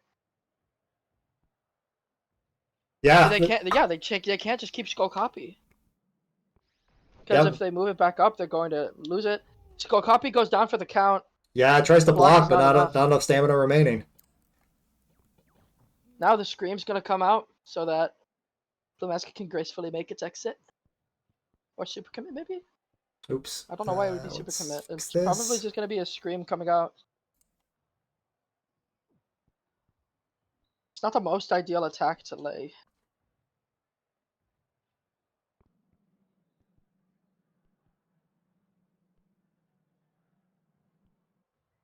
Yeah, so I'm trying to think what was going to come out here. Unfortunately, because the point was scored, all those boosts on Apostle got reset. So now it's had to build those up again.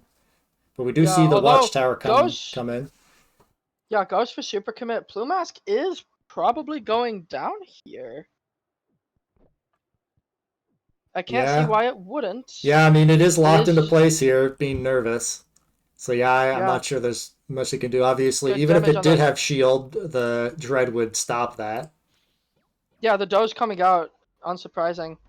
That Lunoptra immediately coming in though. Depending on his trait, it can take good. Well, no, regardless of what trait it has, it can take good advantage of this dread with vampire being buffed like it was recently. A Yeah, very good take on the beastie now. Thinking very carefully about who to bring in here. There are beasties that could come in, do a lot of work. Anyone in the squad really except for Vagabond. And with that 4-turn timer on Plumask now. it is 0-0. All right. This 1-1. Hopefully, stream is all set up Advantage now. now. Thanks for covering for that. All Yeah, right, no so, worries. so it is still 1-1 here, and most of This dread is still BC's. gonna be doing work for everybody. Yeah, yeah. This Oh, is bounce coming out. yeah, bounce coming out. So got to make a decision. Okay, we do have the move up by Dimilipede. Yeah, bounce. Although, Yeah, not able to shake off anymore without just yeah, giving a free ball. That's interesting. yeah, it's And if I funny how look the to bounce didn't actually really help this time. In fact, you probably prefer without bounce. yeah, no, that bounce. Not that a poster could come up and take it, but that bounce did a lot. Now, both beasties having torch pass here is insane. You can't stop it from activating Yeah, if someone wants to do it. That Demolipede running up probably to prevent the next point. Challenge coming in, preventing any refresh or any extra healing. The dread is finally going to go down. yeah. That was an Demolipede interesting move to the side here. I'm wondering what the plan is. Are we expecting like a skull copy to switch in to take advantage of the boost if they're stacked? Partially, yeah. I'm thinking that they're definitely gonna get torch pass next turn into something. Plumask can't come onto this field for free, so it might be where Lunoptra tries to just heal off of this point, assuming the Skull Copy coming in. Yeah, Skull Copy comes in, takes a solid 50. Timer on this beastie. Lunoptra heals a wonderful amount, in no danger of anything except for challenge. It is now a 50-50. Yep.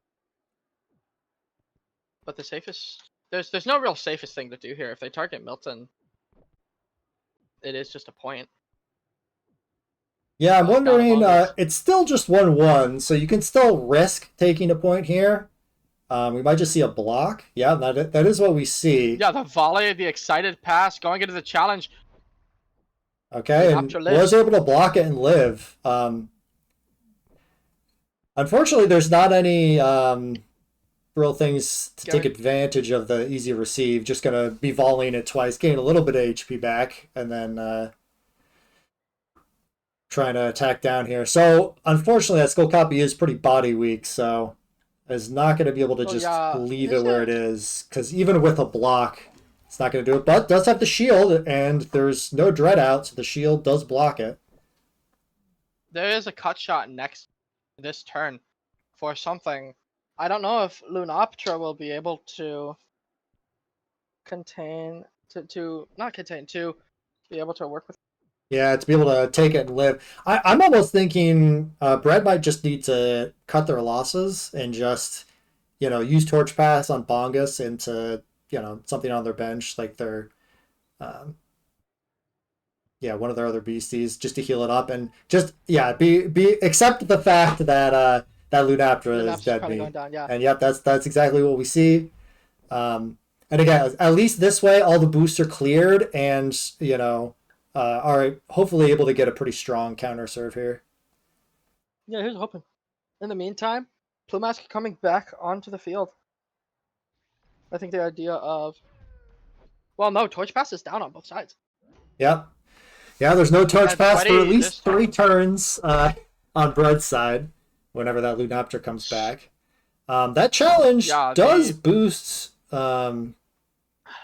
It's kind of awkward because you get the boost from challenge onto that boost Plumask. But would you rather have the point for this turn, or would you rather play for the long game? It's a decision I wouldn't be able to make immediately either. Yeah, thankfully there's not any strong body attackers that would immediately threaten them, so I think taking the point is okay here. But if they let Demolipede get set up is my main concern. And it looks like they share it. Oh yeah, so they're just gonna go for the damage. Gonna be hitting out one move here or another, super committing into a poster. That doing a good damage, but not depending enough. on what that depending on what that tanker has, that could be trouble. And it has boom as an attack, so it has captain. So already that's pretty solidly game, I believe. Well, it's certainly going to be threatening a lot of damage here. Yeah, and I guess you do see that nervous from the super commit. That's one of the downsides of using super commit as an attack here. I don't know if this is enough. Yeah, it is enough, and that's the first game tonight. Just barely, yeah. First game tonight, that's insane. Yeah. A really fast-paced game compared to the other ones we've been watching. Yeah, this was definitely a little bit more on the fast-paced side. I definitely wasn't sure about how this match would go, but I mean, it certainly kept moving. Again, I feel like this Apostle is kind of the biggest threat on Knight's team, and I think Brett has to figure out a way to deal with it. The Demolipede Apostle pairing is so incredibly strong. There's not many ways to break it. Yeah, it's kind of interesting. A lot of times, Watchtower only works if your two beasties are, in the same row. So a lot of times you don't see Watchtower beasties on the same team as a captain, but they're making it work just fine. Having the option of either playing more defensively with Demolipede as the partner to Apostle, or be able to go, just full offense with the captain Tort Anchor. So it's really cool to see. Absolutely, yeah. A poster on this serve once again. Yeah, and I'm also noticing on Bread's side, they have the 2 torch passes, but that's it for defensive moves. So there's not really like a super strong counter serve here, besides just, threatening a sideways attack. Although it looks like they're going to be switching out their Varkabound here. And they're switching back in their Plumask, which likes the offense boost. Yeah, there's no Dreadful Mist on the Lunaptra though, so not going to be able to get too much off of it. Yeah, and I feel like Dread Mist is pretty important, and the downside is challenge. Definitely giving that angry and making it so Dread Mist is not possible to be used. Oh, going out with the super commit again? Yeah, it's a risky play. definitely We'll see risky. if it pays off. Oh, we see Intimidate, but it was on the other partner. Lunaptra gets the Intimidate. Yeah. There's not enough damage coming out. There's not enough damage coming out to confirm it for a poster. Can't even move up, really, without taking away Demolipede's ability to survive here. Yeah, but we Lunaptra do may just be see, free. again, Lunaptra? Sidewinder is a danger here to just take a point. We'll have to see what they decide to do. Okay, they decide to doze and challenge, which means no point this volley here. A double boosted Plumask here, though. That is a lot. Provoke's coming out. But might opt to go for more of a controlling play by using Provoke and then Slice to force a move up here. But yeah, I mean, the more boost that this Plumask gets, the scarier it's gonna get, for sure. Oh, absolutely, yeah.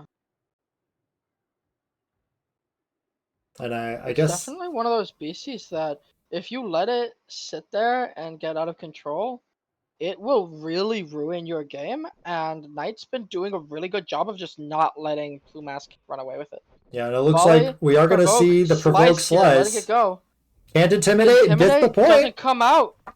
All right, and I mean that's definitely a success. I mean, obviously the downside is now you're stuck with a Plumask with no boosts and is low stamina. So yeah, no ability to come in later. I mean, Scream coming out. Yeah, yeah, definitely has to be Scream because you're gonna have to switch out next turn. There's so actually interesting leaving Demolipede in, but still tired for 2 turns. So we will not see a Sidewinder. There's no threat to the front row. So this is basically a free switch in. Not free. You're still going to take some damage, but there's no threat of just losing the point here.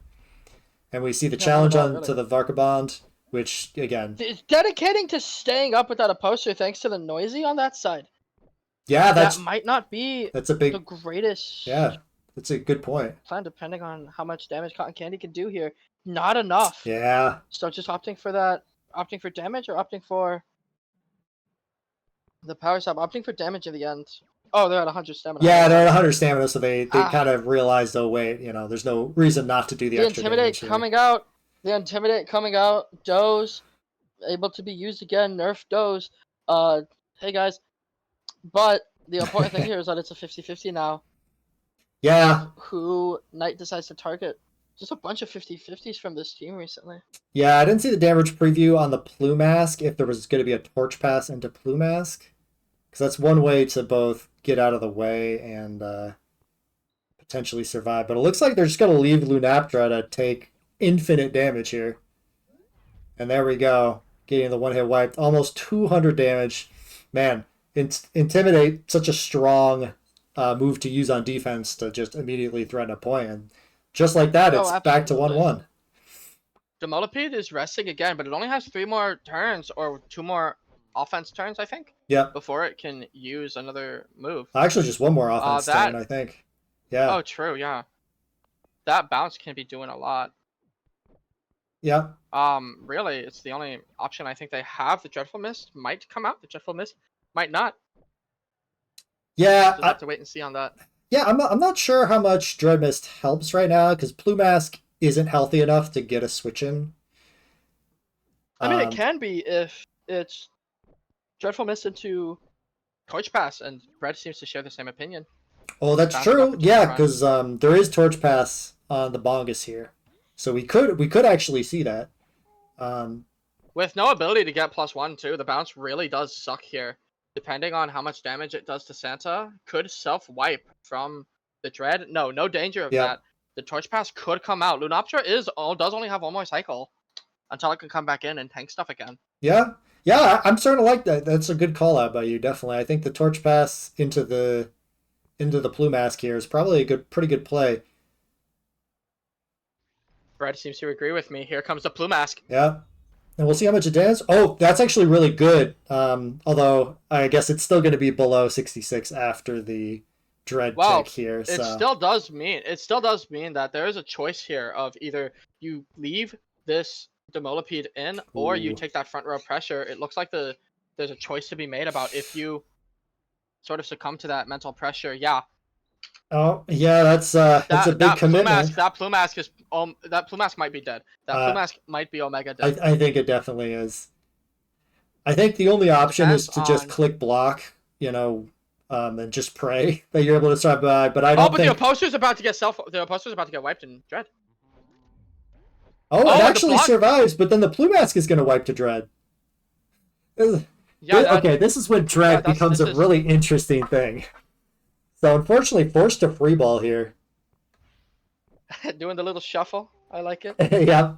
No other way to spend the Who actions, comes in? unfortunately. We haven't seen Scaldra too many times this set, have we? No, we actually Dino didn't bring Scaldra, so we haven't seen Scaldra basically. Oh, the excited pass Faith challenge doing 98 damage. Yeah. So. Man, you think of Scaldra a lot of times as a more, defensive beastie, but when it has Excited Pass plus Faith Captain, it can still put out some numbers. Okay, the Dreadful Mist has gone away. This is a really difficult spot for Bread to be in. Everything is low on their bench. They can't take another hit with Varkabond. I don't think they can kill anything here either. It is just going to be some 50-50s that Cotton Candy has to do in order to pull ahead here. Yeah, Bread's bench is looking pretty sad right now. I'm not sure if they're going to be able to come back. I think it's just really tough when you don't have shield on any of your beasties. Oh, and the misplay. Oh, no, it's over now. They didn't walk forward. The slice, the walk up is the safest thing for Tritanker to do. The point gets taken. That's GG's. Yeah, I don't think there's anything else that Bread can do here. If Cotton Candy walked up, it would have been a good spot there. But no, there's nothing for anyone to do now. I mean, I don't. Yeah, because then at least you could get in the way of the attack if it did come. But yeah, unfortunately, that's going to be it. Even the Twitch pass doesn't come out. That's the GG. Yeah, good GG. Both players. The Knight Who Says Yeez has taken it 2-0. Really interesting match to see there. But moving on to face the rest of our undefeated players, which, again, thank you for both players for showing us this match. It was a lot of fun to see, definitely. And we got to see, two teams we haven't really seen before. All right. Yeah, Dino's already no nonsense in the chat. Oh, yeah. Just wants to get started. Let's go. All right. I'm going to, again, I have to switch the players around because Ket is on the left here. That right. Sergus Noizard lead has been doing Ket a ton of work. I don't think there's any easy way around it that you need to deal with the noisy somehow. Oh, I gotta reset this. But instead, right now it's Goliath Cherily. That's an interesting lead. I mean, because obviously the Avenger trait is not activated right now, which requires a wiped beastie. So that's an interesting lead choice. Maybe it's just for the Raw Fury. The Raw Fury to target Gremler. What might be happening here is the Raw Fury into Gremler and then taking Noizard into the field next. Yeah, the Raw Fury means that the crab doesn't get the nefarious crab doesn't get to boost up enough. I think Noizard lives a single juggle dive. Oh, Provoke coming out from the Cherily. Yeah. Diving into the Goliath here. What's Ket's call? Oh my god! It's the Hopper goes out. Yep. Taking some damage, not low enough to get into danger range with the High Spirits trait. But we do see, again, that Provoke is going to limit the damage that they can output here. Cherily really good at boosting his partner's damage. We see a switch into Ziphosaur, try to get the drum off, just to try to get some of that passive healing, which honestly, passive healing is going to be kind of important to make sure this Gremler doesn't get whittled down by Raw Furies over time. But who's going to be the target? It looks like it's going to be Cherily here. Yeah, that nervous already coming out. Ket doesn't even care. That Cherily tanks it like a boss. The rhythm's coming out. There's going to be rally set up at some point, and then some attacks are going to hurt a little less. But Dino doesn't really run the attacks for damage. He more so runs them for the utility. Yeah, and I will say, I feel like Rally is going to be good in this matchup. Oh, the crab lives it! Woo, that was a close one. The double juggle dive is going to come out here. Could also demolish to bring away that that field effect, only one juggle. Yeah, single juggle should be enough though. Yeah, and with that provoke, there's not going to be any shield or anything, and that's going to be the first point to Dino. Yeah, it is worth noting that the Noizard could have come in, I believe. That's true, to redirect the attack. Noiser definitely would have been chunked for a lot, because it's a little body weak, but it would have lived, for sure. Yeah. Really, the important part... Really, the important part is just this crab can't do as much work anymore. It has to sort of stay on the benches for the rest of the game. Yeah, until it gets torch passed. That's really the only option, right? A lot of people... The last match we saw was very good about torch passing every BC that could have possibly come in to get something back in the game. Yeah, and this right here, we're going to see a Skull Copy switch, almost certainly. This is definitely the strength of Skull Copy on a Gremlin team, is you want to be next to Gremlin to take advantage of its trait, but... Oh, actually predicting the contest and not the cut shot, and actually guesses correctly. This Ziphosaur does survive, and you're probably going to be able to set up another drum. Yeah, there's no provoke easily accessible on Ket's team. None at all, actually. So the torch pass will be coming out. It just depends to who. Oh, we're actually going to see the Nettle into Desperate Force to threaten the knockout here. I'd definitely be surprised if Ket let that happen for free, yeah. Yeah, switching the forward pass will be coming out here. They can't torch pass it for free. I don't think, anyway, if I'm reading the calculations right, just because... Yeah, contest is going to be enough to knock out, Yeah, if they torch pass it into the crab's going to die. Yep. And setting up rally again, there's no way Ket's going to let it go down. I'm almost thinking maybe there's going to be a torch pass into Skull Copy just to... Oh, wow. They're trying to crab. This is a big risk. Okay, going for cut shot. Oh, going for the cut shot. It's going to score the point, but the crab is healthy again, which is definitely important. So I think that kind of worked out for Dino. We can say so. Yeah, obviously it would have been a disaster if there was a torch pass into the crab and the crab immediately gets knocked out. That would have been really bad. Yeah, absolutely. It worked out as well for Dino as it could have. Yeah. So here, double juggle does threaten. It will not. It threatens Noizard. It threatens Noizard. Well, dive should be enough. He's looking at demolish right now. But dive. Dive. He just came in. Dive. Yeah, you're right. Dive is no longer that powerful. Yeah, you're right. He has been in for a turn. So yeah, demolish is the strongest move. So really, it's just between if they want to attack Hopra or if they want to attack Noizard. Either way, the cut shot is coming, and Dino will just have to prep for the next turn after. So yeah, this is a really interesting decision because if you target the Surgus, then it's unlikely that Surgus is going to be able to cut shot if we predict a switch. Slot. Ooh. Gets to the read. High Spirits activated. Yeah, High Spirits is active, not for very long, depending on how long this BC stays in the field for. Oh, we are going to see the cut shot. Trying to do the cut shot with Surgus. No rally on the field. Oh, contest coming out, so kind of reading the switch. That does do a little extra damage. But yeah, now unfortunately... The Nettle can come out to guarantee the KO on Hopper this turn. Yeah. It's an interesting decision. Probably, I would expect to see the Nettle, but there is Team Chant on Charlie. So if we see like an immediate Team Chant, that would leave Hopper at like 20 stamina. Or maybe 30 stamina, I think. Meaning they just automatically... Oh, okay, we see the Noiser switch in here. Oh! There's no... The Doge comes out instead. Yeah. That's interesting.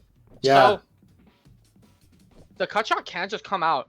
It'll threaten really big damage, but it won't kill anything. The rally does come up this turn, though. There's no way it doesn't. Yeah. And depending on where the crab comes in, the crab can come in, ruin Ket's day again. With rally, I think cut shot actually gets the knockout if I was seeing the damage preview. Oh, it's just 90. Alright, so I was wrong, but yeah, definitely needed that nose to survive that turn.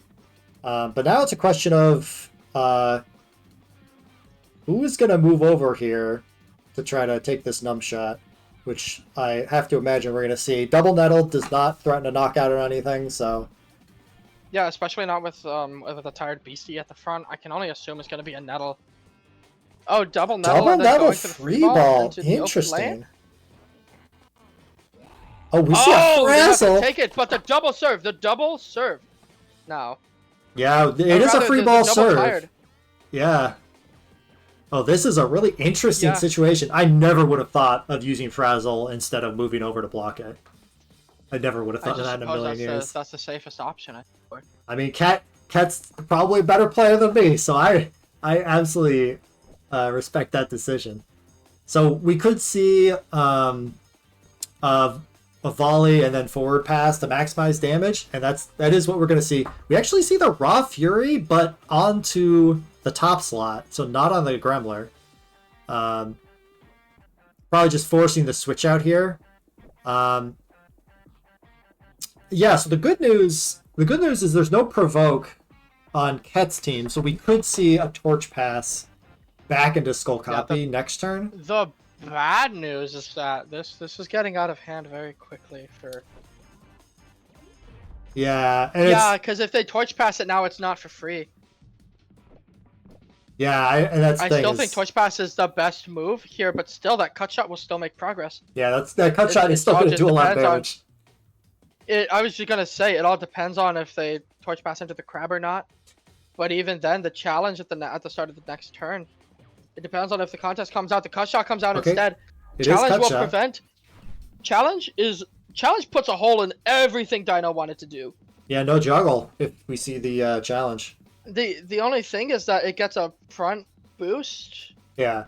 Rather, it gets a POW boost on the crabs. Actually, that's a good point. So this is an agile crab, by the way. So it does not need to volley to attack. So it could actually but it still can't juggle. Well, but that's okay. Again, we could just see a double nettle into demolish. Oh, we actually see a move up. He runs up for it. Yeah, it does survive. The quickest calculation I've seen that might take it. Yeah, it just barely kills Noizard. Yeah, there's no way to redirect this now. The level-headedness! And gonna try to... Yeah, probably I'm gonna imagine we're gonna see a provoke to stop the torch pass, just in case there would be any shenanigans, but... Yeah, I guess... It doesn't look like Dino's... No, because Dino provoked the wrong beastie. No, he's just gonna provoke both. And yeah, this should be enough to knock out anything that switches in, so this should be game 1 to Dino. Unless something unexpected happens. Too angry to torch pass, and there you go. There's game 1 to Dino. Dino. It down immediately. Dino. Holy shit. Honestly, I feel like Dino was able to set up the winning situation there because he was allowed to give up a point because he was ahead on points. I really think getting to the 2-1 lead really helped close it for Dino. And yeah, we're going to have to see what adjustments Ket can make. So we are going to see the immediate Surgus, I assume, to threaten the front here. And we're going to see the Frazzle. This is a pretty strong start because, you know, Gremler obviously is something that's annoying, gets to sit on the field for a long time for no, you know, basically no downside. But with the Frazzle here as the lead, it at least is going to buy a turn where, you know, it can't do anything. Yeah, so absolutely. Yeah, this is gonna be definitely some big damage coming out of Surgus here. I'm thinking we're gonna see forward pass, rally, and then just a it was actually a cut shot. I was expecting to see a contest, but we actually see Gremler get switched out here. We're gonna see a pass, a doze, and then a demolish. So valuing getting rid of that rally, which is pretty important. Both, you know, rally giving more damage, but also rally giving more defense to Surgus because of the performer trait. And now forced to forced to double volley here, not able to set up rally again. And that desperate force coming up. Yeah, desperate force does threaten the knockout. Surprisingly. It's gonna be like one of those walk-ups, I think. And then it's gonna be a walk-up. Or it's going to be a team chant. Yeah, I don't think team chant... That it has to be a mix-up for. I don't think team chant would do much because you can't doze immediately after because it's specifically skull copy. So without moving up, it could be blocked, but after moving up, then it should still be enough with the block. taking Yep, the wipe with Surgus is probably better than just letting it get nettled later. I agree with that. I don't think that's the... Yeah, I agree with you. It's not the end of the world, taking the first knockout. But that's not really the situation Kets want to be in, to be down in score here. But we're going to see if there's going to be a quick turnaround here. Obviously, still has Skull Copy in here, low stamina.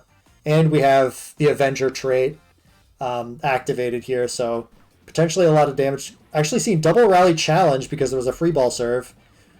Whew, a lot of damage onto that Crab, but Crab still survives. And look at those damage numbers on coming out.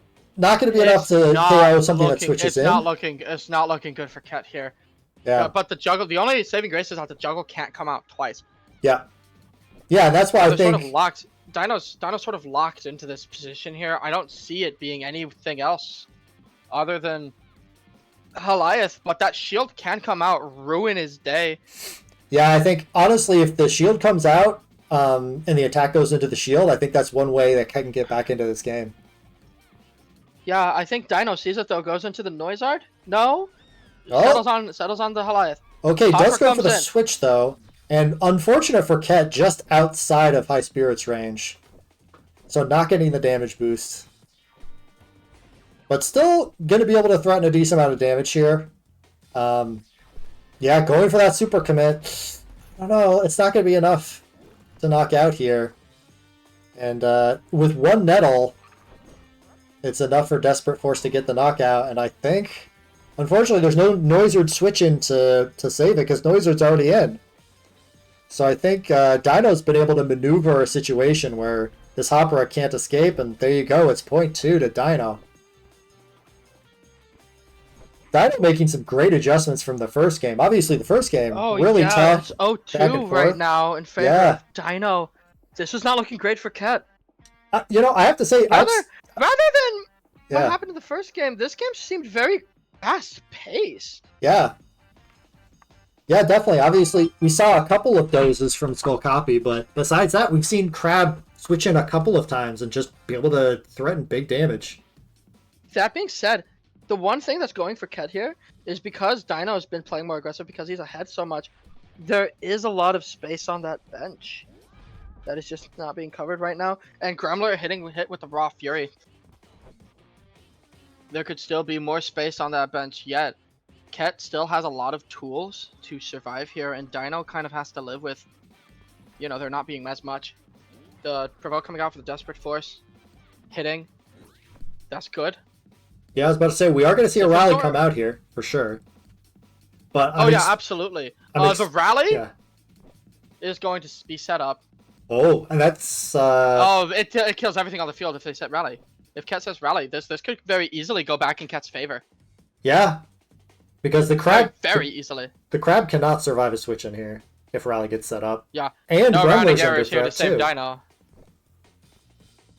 Oh, we are going to see the Torch Pass. Going for the Torch Pass here. Disastrous. Challenge comes out! The prediction! The Crab is wiped! There's very little else that can be done here. The board has just come down. There's nothing that Dino can Wait, nothing can switch in? For these next two turns! Nothing can switch in and survive. Is this it? Did Ket find the victory here? Gonna score 3 points in a row to take it? It's 3 points in a row! Dino's forfeiting the game! Ket takes game 2! What? Oh, shit. Holy crap. What just happened there? No, Dino's stream went down momentarily there, but man, all of a sudden, Ket coming back from... I gotta be honest, I thought that game was looking really bad, but all of a sudden, Ket just... That looked very solidly not in their favor anymore. But man, Ket, props to them, taking again, what looked like a losing position to an absolute victory. That's incredible. But we do see Ket does have to serve again this time. And really, I think what it came down to is Ket actually did something that Dino is usually really good at, which is basically getting into a situation where nothing on the bench is a good switch in, and so you can take multiple, points from serve. Challenge comes out now. This looks very dangerous, but Noizard can come in. There is no juggle. Dive doesn't kill anything here. Rally gets set up after that, and then a lot of the board gets hit for really big damage here. Yeah, and unfortunately, you can't nettle the bench, so you can't nettle, and then dive onto the Noizard. So there is going to be a safe switch in here. Yeah, launching right into a new game is always really scary. I don't think there's any reason to hit into anything that isn't Goliath here. Going for a nettle onto which beastie, it's an important decision to make up for the late game. Nettle, Cheerilee, ooh, actually, Hopra again. Very hesitant to pull those stops. At 37 though, so still not enough to trigger high spirits. I have to say, Dino's been very good at making sure the Hopra does not get into high spirits range at that critical 34 absolutely. Stamina. Now Cheerilee kind of like a dead beastie here for 2 turns, just because it doesn't have anything but support moves. Yeah, it's one of the downsides of running support-only Cheerilee is if you get provoked or angry from any reason, going for the free ball, I assume because probably doesn't want to get stuck in with super commit, because super commit is the only attack on Hopra. I will say, what's probably... Well, the double nettle, it can come out and KO Hopra here. I would either commit to one or the other. Yeah, I think actually just ignoring Hopra is going to be the option here. Again, doesn't want to help. Going to come out now. But with this board here, I don't think that Challenge or Raw Fury is a really good option. Given that the crab can come in. I know Rally is going to be set up. Noizard can come in after that. Dino's slowing down the pace of the game again, just forcing Cat to be in really weird scenarios. Yeah, so Torch Pass into Crab does work. It should survive. But to your point, Rally is going to come up, so... Oh, or maybe not. We actually just see a move-up challenge instead of a Rally challenge. And yeah, we're in another situation where Noizard basically has to be the saving grace here. Yeah. Without the juggling capabilities, it works. It works. Cheerilee being made on 8 HP worse than a dead beastie is one that can't switch in. Yeah. After this though, it's looking very strange on Dino's board. Looking at the team, Dugout is still somewhat weak to Spirit here. Yep. There's not really anything that can take a really big Spirit attack. Dino's really agonizing over this decision. Yep. Has to hit into... So we do see the Noizard come out. Here. Yep. I would think the best decision here would be to make the serve, the counter serve easier, but there's not really much to do that with. Yep. This Gremler hasn't really been able to get hit either. The Rally's going to have to get set up, and then depending on who comes in, Cat's going to have to adapt really fast. Yeah, so the good news is, because the Crab has to switch out, Rally is going to stay for at least an extra turn. So that's the good news. Yeah. We do see the challenge come out. There's no really heavy hitting attacks here either. The twist is going to come out, depending on who comes in after this. There's going to be a really bad... This could be a really bad turn for Dino, depending on what Cat does here. Yeah.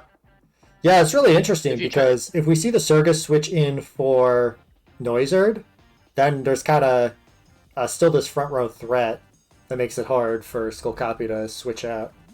Oh! We see Hopra switch in, but it's not a numb shot. It's a wrong time. Yeah, it's a twist. Oh, so that's a free ball. That's a free ball. The Crab's back on the field. Oh no! Oh yeah, this is disastrous. Okay, Rally to set up for Circus coming in, I'm assuming? Yeah, I have to imagine. There's not many things that can be done here. Yeah, and in fact, we can see double nettle here. Yeah, Noizard hit into Demolish. If Circus comes in at the back. Okay. So, that's a really good plan. Goliath comes in here. Hopra has 4 turns. This is looking really unstable for Ket at best. Yeah, I think we're gonna have to see. I can only imagine. Yeah, the thing is, like, you would want Circus to get hit and then Circus to torch pass into something like Cheerilee, but the thing is, if that's not the case, you don't really want to give up the full 100 stamina. Oh, and okay, we see the cut shot. Does get the point, but it does allow Dino to switch out and is going to be able to torch pass into the crab again. And yeah, from a serve, crab isn't going to take nearly as much damage. And here we go. We're going to have a provoke nettle dive potentially. Yeah, and in fact, there's no. I don't think there's nothing. There's nothing stopping. There's nothing stopping them from just doing this and then confirming the game off of it. Yeah. That's a really good spot from Dino. Yeah, Dino might have reversed the situation from last game, and Ket just doesn't have any switch-ins. There's no torch pass. Oh no. Got the knockout. Nothing. Charlie. Yeah. That's game. Wait, Hopper has enough HP, but the problem is, yeah, Demolish just takes out the other beastie. Well, it only does 27 damage to Hopper. Does Hopper only has cheer. There's not many options for anything else to get in. Yeah. Yeah, that's and game. just takes point. That's game. All right, man. This ended up being a really close series, but Dino does in fact take it in the end. 2-1 over Ket. Great games for both players. Ket really showing that they deserve to be here in game 2. Holy crap. Totally turned that around. God, yeah, absolutely. But Dino's solid defensive play comes out on top again. Big congrats to them. And then I'm going to go ahead and fix the team names and the score. Or I should say the player names. And they are getting right into it. We have... Oh my goodness, no delay whatsoever. Yep. Immediately getting into it. Nice, I just realized I don't know who's on what side. We haven't seen this before. Of the twist comes out on serve, but there's really only one thing that can happen here. Yeah, this is actually kind of interesting to see. So that watchtower protecting the imposter from the twist here is actually kind of a big deal. Yeah, it is absolutely. Oh, Intimidate comes out too. Oh, immediately making big moves. It's still not quite enough to do anything with. The Sidewinder's still not coming out. Is, funnily enough, going to do a lot for Dino here. So Twist has still done some good of eliminating that at 50-50. But also the challenge coming out for this play means that the crab won't be able to juggle. It will be able to provoke, however. Or to nettle, if Dino thinks it's worth it. We'll have to see what they think about that sort of angle. Only one provoke, and a single nettle. No running up, no nothing to do about it. Just hitting the dive into Demolipede with a single nettle. And now the crab's getting intimidated again. Yeah. There's no possibility here of the bulldozer being able to doze, and without being able to eliminate Gremler from this sort of lineup. Oh, so we do see the Sidewinder. Still a point here, but we do see the Skull Copy come out. Yeah, Skull Copy comes out, but it still makes it an interesting choice, because at the end of the day, there is still that. The num shot comes out, and Dino does not have a shield on his Skull Copy. Yeah. So it's still a very interesting situation we find ourselves in. Num shot coming out towards a poster. Yeah. So this is at least going to be good, because I was about to say we're going to see the force switch out from Demolipede, but that didn't happen. I actually just took the knockout. And we're going to see another twist serve here. It's still much better to take this attack over, Demolipede being shot down. Yeah, and hit for 8 wipe. So this is ultimately still a good interaction, I think. Tortanker could have come in reading the Skull Copy entrance. Yeah, and that's good. Doesn't have to worry about cut shot now. It's just going to be challenge. Oh. And we do see that challenge come in. Crab comes back in. A very risky, I don't know if risky is the right word, but nothing happens here. The provoke could come out. Yeah. So that's going to have to be a sort of game of sorts to see if he can spot that. Yeah, I think the only chance is to move backwards here for the Skull Copy. Oh, absolutely, Take the back row defense boost. So we'll see if they get that. Oh, they actually switched to Tortanker. The biggest, bestest boy of them all. Yep. He can phase his ally to the front and then provoke Gremler. Yeah, that's actually a really big point. He can both get the boost from Faith, but then also provoke Gremler to basically shut down Gremler for a couple turns. Yeah, and with provoke up here, it's not like it's going to last forever, but the provoke still does a lot to stop kind of what Dino wants to do. It is a shame that it's going to have to go down almost immediately, unless they want to bring in Demolipede or something to let it go, but at the least this turn is very consistent and familiar for Knight.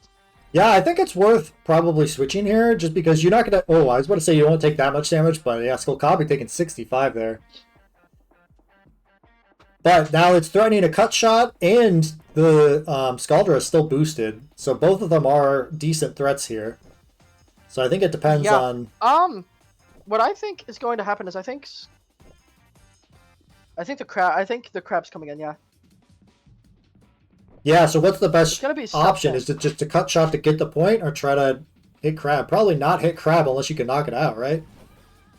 Uh-oh. Oh, but here we see, and the crab does survive. And all of a sudden it's going to turn around and do big damage. Oh, but Dive still can't kill Demolipede. This is interesting. This is really interesting, actually. Yeah, so... Because what's happening now is Skuldra is still up on the field. They can swap Demolipede in with no worries of it being nettled or provoked. It can doze off any damage that it takes here now. Yeah, that is a good point. Demolipede with that very high body defense being able to come in and, you know, be okay. And it also has doze, so it's going to be able to get back to full HP if it wants. And the Skuldra also, I believe it's foggy, so it doesn't even care about anything boosting in its face. I think the only path forward for this, for Dino's team here, would be something like Nettle or Provoke Nettle. If Dino walks backwards with this Demolipede, rather if Knight walks back with this Demolipede and gets hit on Skuldra with the Desperate Force, you can boost again and hit even more shit free. Yeah, it's true. I mean, obviously every power boost is going to add up here, as long as the point isn't scored, so... But we do see the numb shot, actually. Maybe kind of trying to anticipate that, but we actually see the Patience come out. Interestingly enough, opting to get that defense boost. That's very interesting. I don't know how much I agree with the play, but more importantly, Demolipede's still on this field. And I don't think there's much stopping the challenge from coming out again, because you can't just block the damage off. Yeah, but we do have Torch Pass available, so it could be a Torch Pass into Crab. Oh, did not opt for it, though. Just sticking in, trying to get more value out of Gremler here. Because we can see either double Nettle, or we can see a Provoke, or basically anything here. And actually opting not to go for the knockout here. If he reads this change in tempo, Tortanker can come in and really ruin his life. Oh, a poster will be doing it instead, though. Yeah. Does a poster have... It only has Shake Off, but still, it's huge.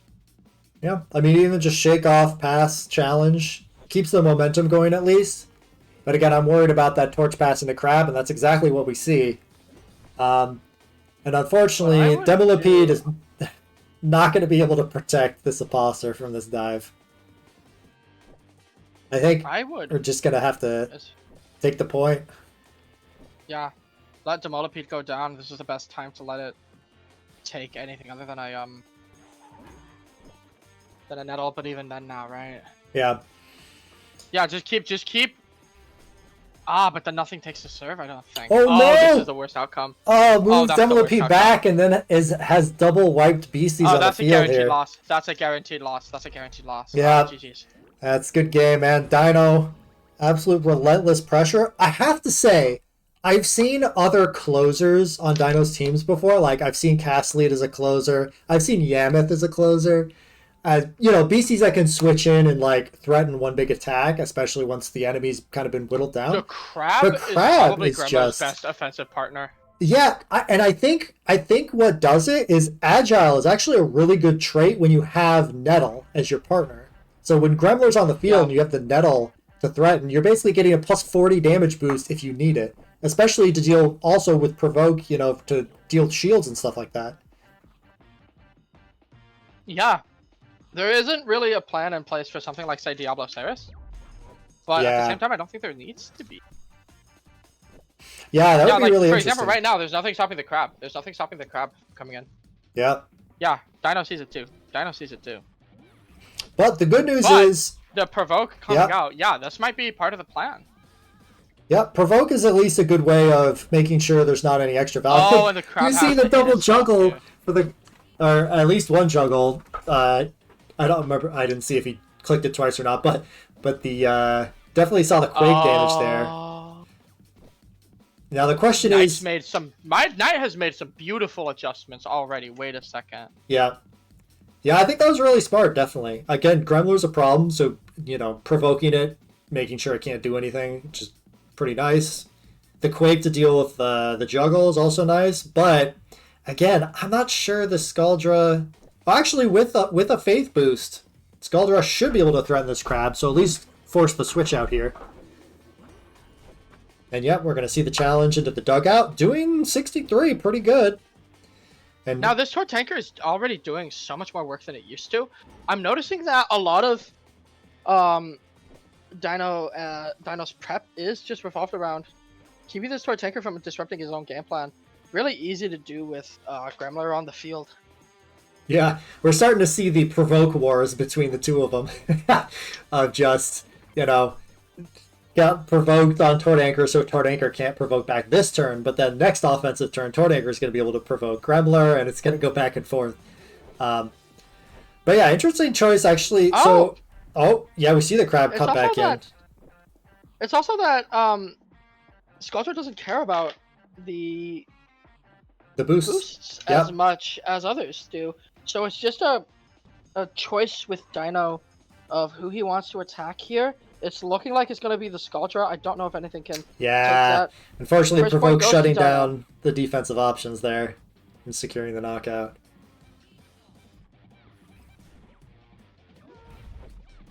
Alright, so we're going to... Oh, but the Suppostor gets to get started now. Yep, the Suppostor basically gets to set up however it wants in the front here. And also going to get the Provoke off on the Gremler again, so Knight is going to get the momentum back. Yeah, there's nothing to stop the Provoke from coming out. I would probably provoke Gremler and then start provoking the other Beastie. Absolutely, yeah. Yeah, Knight spotted it too. Knight spotted it too. The only thing that can happen here to sort of mess with that strategy now... Well, Opposer might not be able to attack next turn, but it might not matter. Just because the provoke pressure can just be reached. The problem is that our tanker has no ability to heal itself. It's not going to be able to do its job forever. Yeah, so this is an interesting spot if we're going to see a twist or not, but it's actually a numb shot. Actually opted for a switch. Oh, but Knight has found this Gremler slightly out of position. Very interesting stuff. Yeah, so this is a kind of a weird spot. I'm gonna wonder if we're gonna see a cut shot, and we do see a cut shot, but it's not enough to take out the Skull Copy on Dino's side. The Skull Copy, and we gotta see the also does gets the here. does now. Yeah, that's pretty tough. Yeah, it's unfortunate that Knight's never gotten the chance to click that Intimidate really after like the very first turn. Yeah, it's how I've been experiencing it too. You can really see with, oh my god, by the way, the excited pass parents here. Yeah. You can really see Dino's experience of using this Beastie to its fullest potential with this set so far. Oh yeah, absolutely. I've never seen anyone else with Gremler be so comfortable walking up to the front and then letting its ally take the hit. Ooh, that's a brave switch, but it could pay off.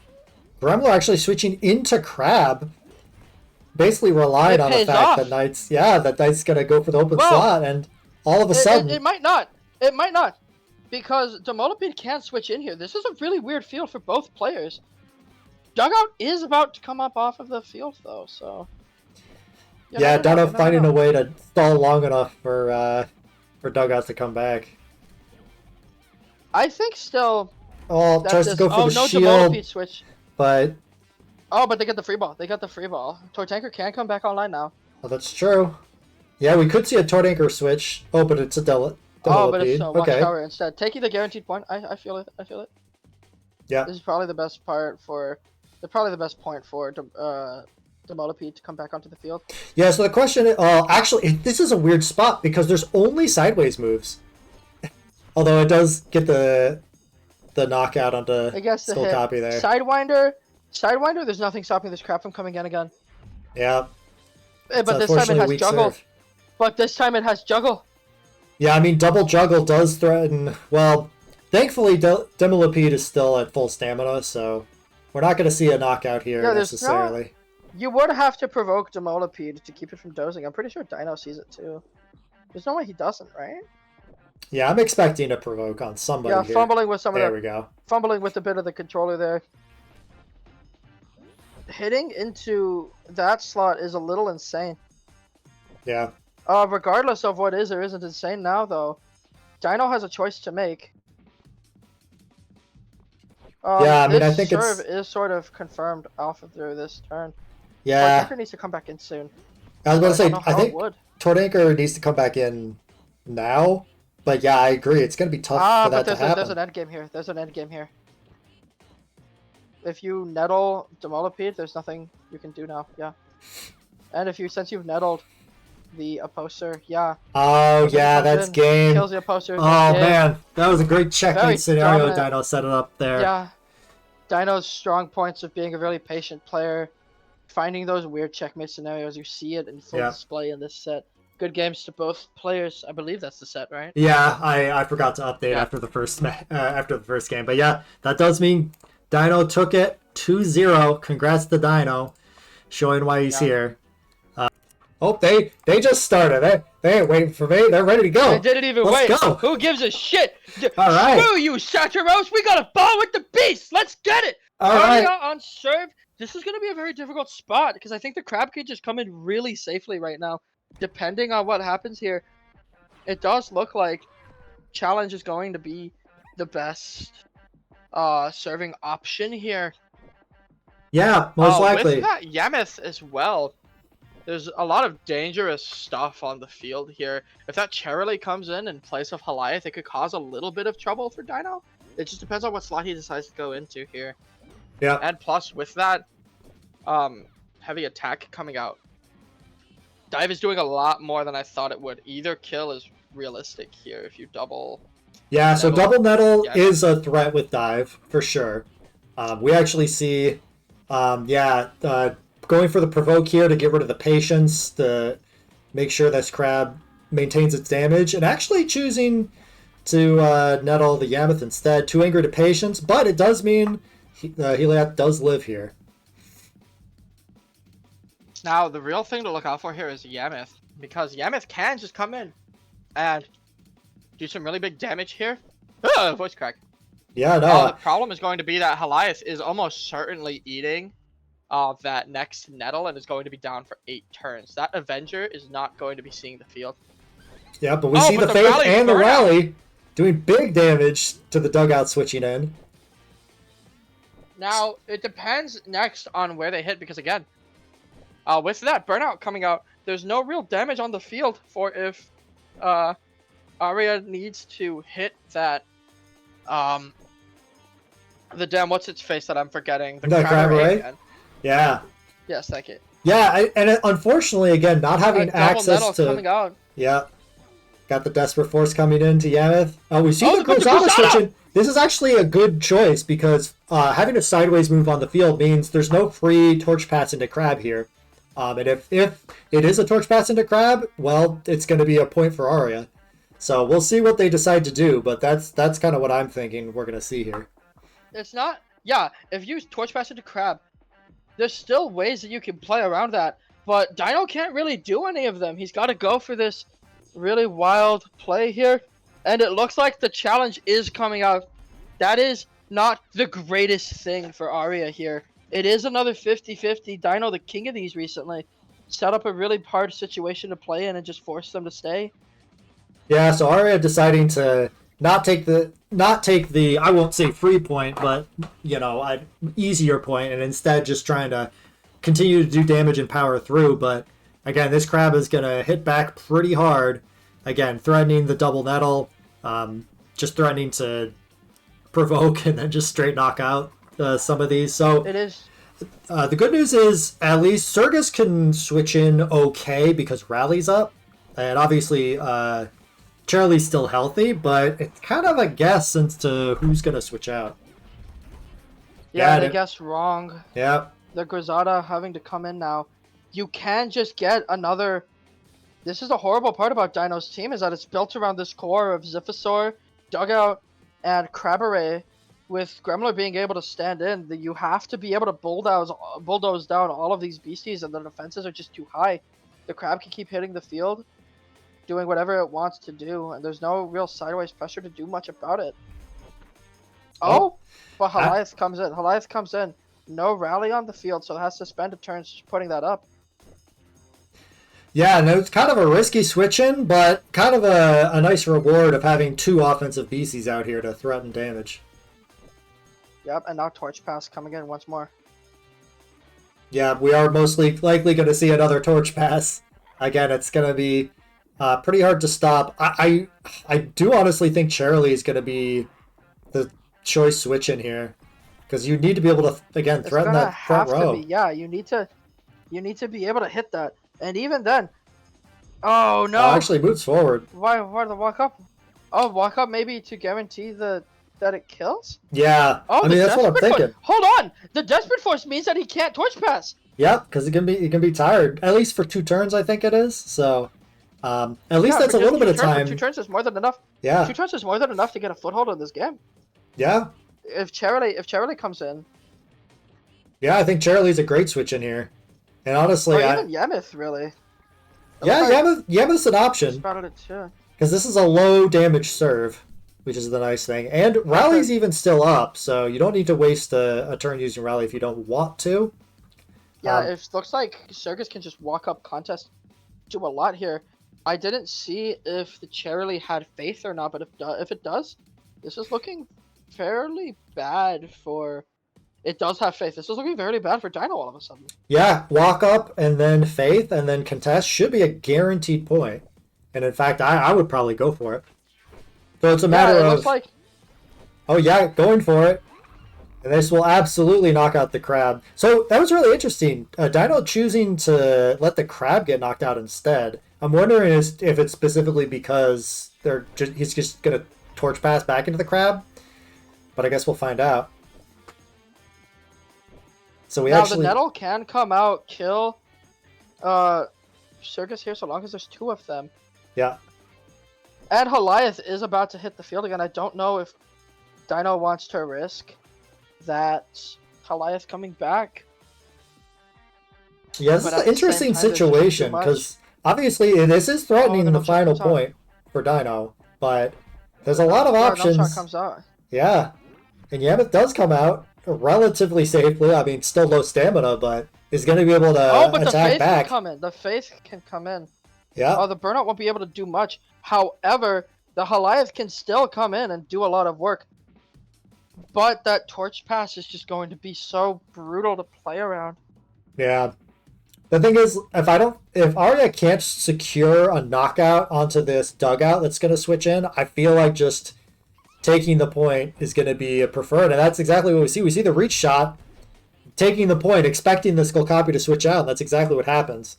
So now it's a matter of, okay, you're expecting a Torch Pass here onto Crab. What's going to be the response here? And I think there's at least decent options for Aria here, but we're just going to have to see. They have to Torch Pass either now, but I think it's another 50-50 if you Torch Pass into the Crab right now. Going into Ziphosaur is also an option here. I don't know if Dino's going to take it. Dino surely has to do something, though. Oh, Dino's actually passing. Interesting choice. And we see the burnout doing big damage. The double metal won't kill Charlie. This might have been a piloting error. Yeah, I wonder if Dino was worried about Burnout doing too much damage and actually knocking out the crab, even with Torch Pass, because it was going to come back with 90, not 100, but I wasn't sure what the math was there. I wasn't really sure either. This is kind of huge. Yeah, all of a sudden this has become a nail biter. It is just 2-2. Yeah, it's either... all in. It's all into the hands of what Aria wants to do with his Charlie here. Yeah. Double Nettle even would have killed, so they have to send it to the Desperate Force. Surgus comes in! Surgus comes in! What a read! Yeah, no kidding. That Surgus oh my god! probably would not have lived. That does a lot. That does a lot. Even if... Okay, so the Faith can come out. No, the Faith can't come out, so this is actually really safe for Aria, at least. I still don't know if there's any big, like, obvious moves that can come out from the side of Aria, though. Because if she runs up with this... But even then, right? No, the reach shot. She can't reach shot anything. Yeah. So Skull Copy does come in, gets Torch passed on. So it takes 60, so it would not have been enough even with the move up. But now you have to nettle at least one thing here, then you have to pass. It yeah, is another... It's a true 50-50 in that sense. Yeah. You can double nettle something, wipe it out, but you can't kill. Yeah. And based on whoever stays in, something is going to happen here. Something that one of the players might not like. We know Skull Copy doesn't have shield. Yeah, we might even see Doze. We might just see volley Doze numb shot just to try to keep this is true. You know, the stamina advantage. That would be a very Dino-esque play to make. Really, I'm expecting Goliath to try the to come move in here. up! The move up numb shot to maximize the damage to make they sure... might not have seen this! Aria didn't see it! Yeah. I didn't see it either! The aggressive play from Dino when it counted 3-2 in favor of Dino! Yeah. We're on potentially tournament point here. Yeah, Dino taking, honestly, a nail biter. That could have gone either way. If Aria had switched out Charlie instead, we'd be having a totally different conversation, potentially. Man, we are definitely seeing some great games here for the last, the finals here. I'm excited to see if Aria can pull it back. And Dino will be the one serving this time, probably with Twist again, if I had to guess. So we'll get. I'm curious to see what Aria is gonna choose to lead here. It's a very interesting sort of setup for this because Dino has a really good serve, and you know there's not really much that Aria can do to stop it. She got very close that game. A nail biter for sure. Just one or two things out differently. I think she had that if she made one more call. Yeah. Yeah, I mean, that just shows you they, again, absolutely deserve to be here. Like you said, one or two guesses different totally changes that game. Yeah. Twist comes out here. I would not know what to do. My first impulse would be to switch in Goliath, but I don't know if that's the right play. I mean, if you knew for sure, you know, you could always just switch in Charler or something that doesn't care about getting shook, but at the same time, you might not want to do that. So we actually see the Stinky come out. I kind of like that. Just make sure you get a little bit of value on your defensive tagging out player. To the crab, the careful shot coming out. That's gonna be pretty scary. Yeah, but still back row, and actually nothing can kill here, even if you juggle it. I don't think. Yeah, so really Crab would only get one juggle anyways. And with the defense boost from Performer, Surgus is also, you know, relatively happy to take this. Oh, absolutely, yeah. Although even... Oh, Stinky on the crab, too. Ah, yeah. Playing this game. The AI special. Yeah, we like to call it the AI special, but it's definitely very intentional this time. I assume we're going to see Rally come out again here, just to keep that pressure up. Yeah, so we saw Demolish. Yeah, we saw Demolish last turn. They got rid of it. And again, Rally's pretty important to stay in here, but we do see the Gremlin comes back in. I wouldn't be surprised to see again something like Volley Doze, Numshot. Even though it would not kill. Really what Aria needs right now is some well-timed aggression. I just don't know where she would find the space for it. Yeah. Well, again, I think a lot of it was going to come off once Skull Copy gets off the field, then all of a sudden your sideways moves become a lot more threatening. And that's really the question here. So I do think we're going to see Doze, because I think Dino needs Skull Copy on the field. Almost at all times. Yeah, absolutely. Okay, so we see... the shield. Yeah. No, she thought it was going to be a provoke or like a nettle pass. Yeah. Something else. But it's still a really tricky call to make on if the crab could come in. I know that Ashley has found some like rounding differences between staying in the back versus just a straight boost. We'll have to see what happens here. And yeah, so if it was... fucking calculator's been lying to me in-game for a little bit now, but that might just be skill issue. Yeah, I think if you see 67 on the back line and then you get a +1 boost, I think that's guaranteed to be 100. If you see 66, then you don't know. I think that's what it is. But regardless, we see Ziphosaur actually switch in here. And we are going to see Either double way, nettle. It doesn't matter because Ziphosaur. Yeah. So we see double nettle, but a 1 onto each of them. I think Dino wanting to leave Circus low HP, so that if Circus does switch out... oh, actually, yeah, just going to take a knockout. And actually... Oh, the Desperate Force isn't allowed to come out again. It has to be a free ball. Yep. Rally might come up here. Yeah, so what are we expecting to see here? Probably Heliath? Yeah, I guess that's what we said. Sure, yeah, the Avenger boost is online. Yeah, we can see double rally. We can see double rally into challenge. Yeah, double rally into challenge might be. Oh, sorry, my bad. So we could see set, or we actually see just faith and then rally and then careful shot. For some reason, I thought rally was on Grisada, but it's called copy again. Yep. Dino anticipating. Here to make everybody. Yep. Almost Scary Face is almost working against Aria here. I'm noticing. Because the skull copy never has to reposition itself. Yeah, I mean, even if it did, we've seen from other games that the sideways shots don't make much of a difference against Dino, because Dino is just so solid about their positioning. Oh, the twist coming out. If Aria reads this, it could be huge. I wouldn't read it myself though. Like, I wouldn't bring in Yamith at this time. Are you kidding me? Yep. Looks like we're just seeing Stinky again. Yeah, which means we're gonna see another. Yeah, another sideways pass, and it's actually, man, Dino's been adjusting by actually switching out Gremler, which is pretty rare for them to do, but allowing the crab to switch in unscathed and to use Demolish to get rid of the annoying rally. So I do think Rally is annoying. Yeah, not throwing a knockout here, but again, removing Rally, doing good damage is pretty much all Dino needs to do. Okay, so the crab is stinking now. Something needs to give. It's probably going to be the Gremler or something that switches in. I'm noticing though that Aria's bench actually looks pretty healthy in comparison to Dino. Yeah, which is kind of surprising. Can't imagine. The skull copy just keeps being forced to take damage. It can't do this forever. Yeah, and you look at that Grisada at +3. That Grisada's at +3 spirit power. That's why it keeps doing more and more and more damage. Yeah, Doze doesn't even really do anything here, does it? I mean, you can't Doze. You're still tired, right? So, yeah, but like I was meaning, like even if you team chant for the Doze next turn, Skull Copy really can't do that. Yeah. Because again, no shield. Yeah, Skull Copy's probably got to switch out. Unless... Right as I was saying that Careful Shot was being used against it, Aria goes to prove me wrong. Yeah. Because of that precaution of putting Faith on Heliath, it's actually really solid. Going up to the front, Dino's making a real big play here, going with the Desperate Force onto Heliath. Does it red? It's red. Absolutely. Wow. Yeah, that was a great switch in from Aria, minimizing the damage, getting another healthy beastie in here, and then all of a sudden you have both burnout threat and I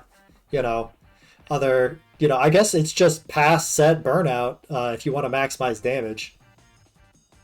Oh yeah, absolutely. I would probably go for set here. I would absolutely go for set.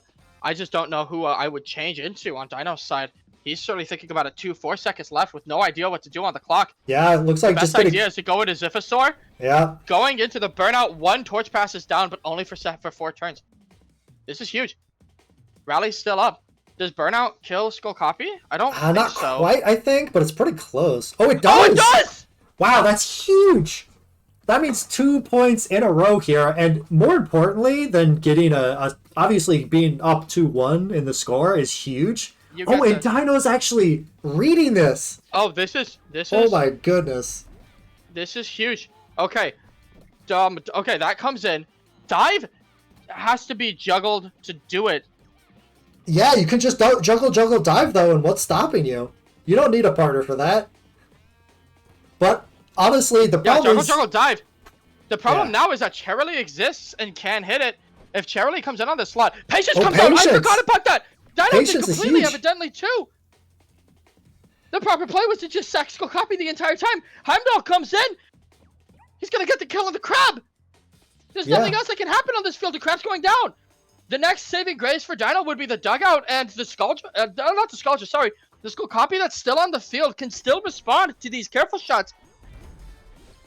But it's still Dino's suddenly on the back foot. Yeah, and just like that, things have kind of turned around. Okay, so the burnout is still on the field. With no rally, Skull Copy can actually come in and save this. However, the more likely play is indeed for dugout to come in.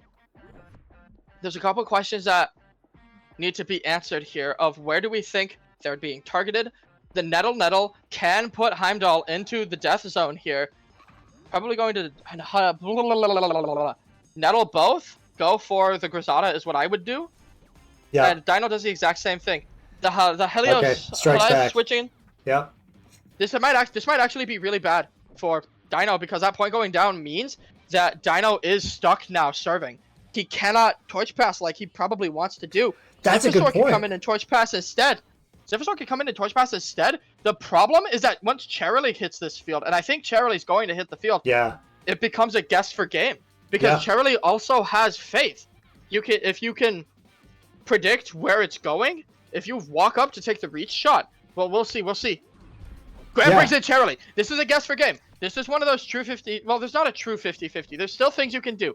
If Gremler comes in, for example, walks up to the front, no one cares about it not being able to attack, but it does delay that torch pass just a little more, bringing in that crab.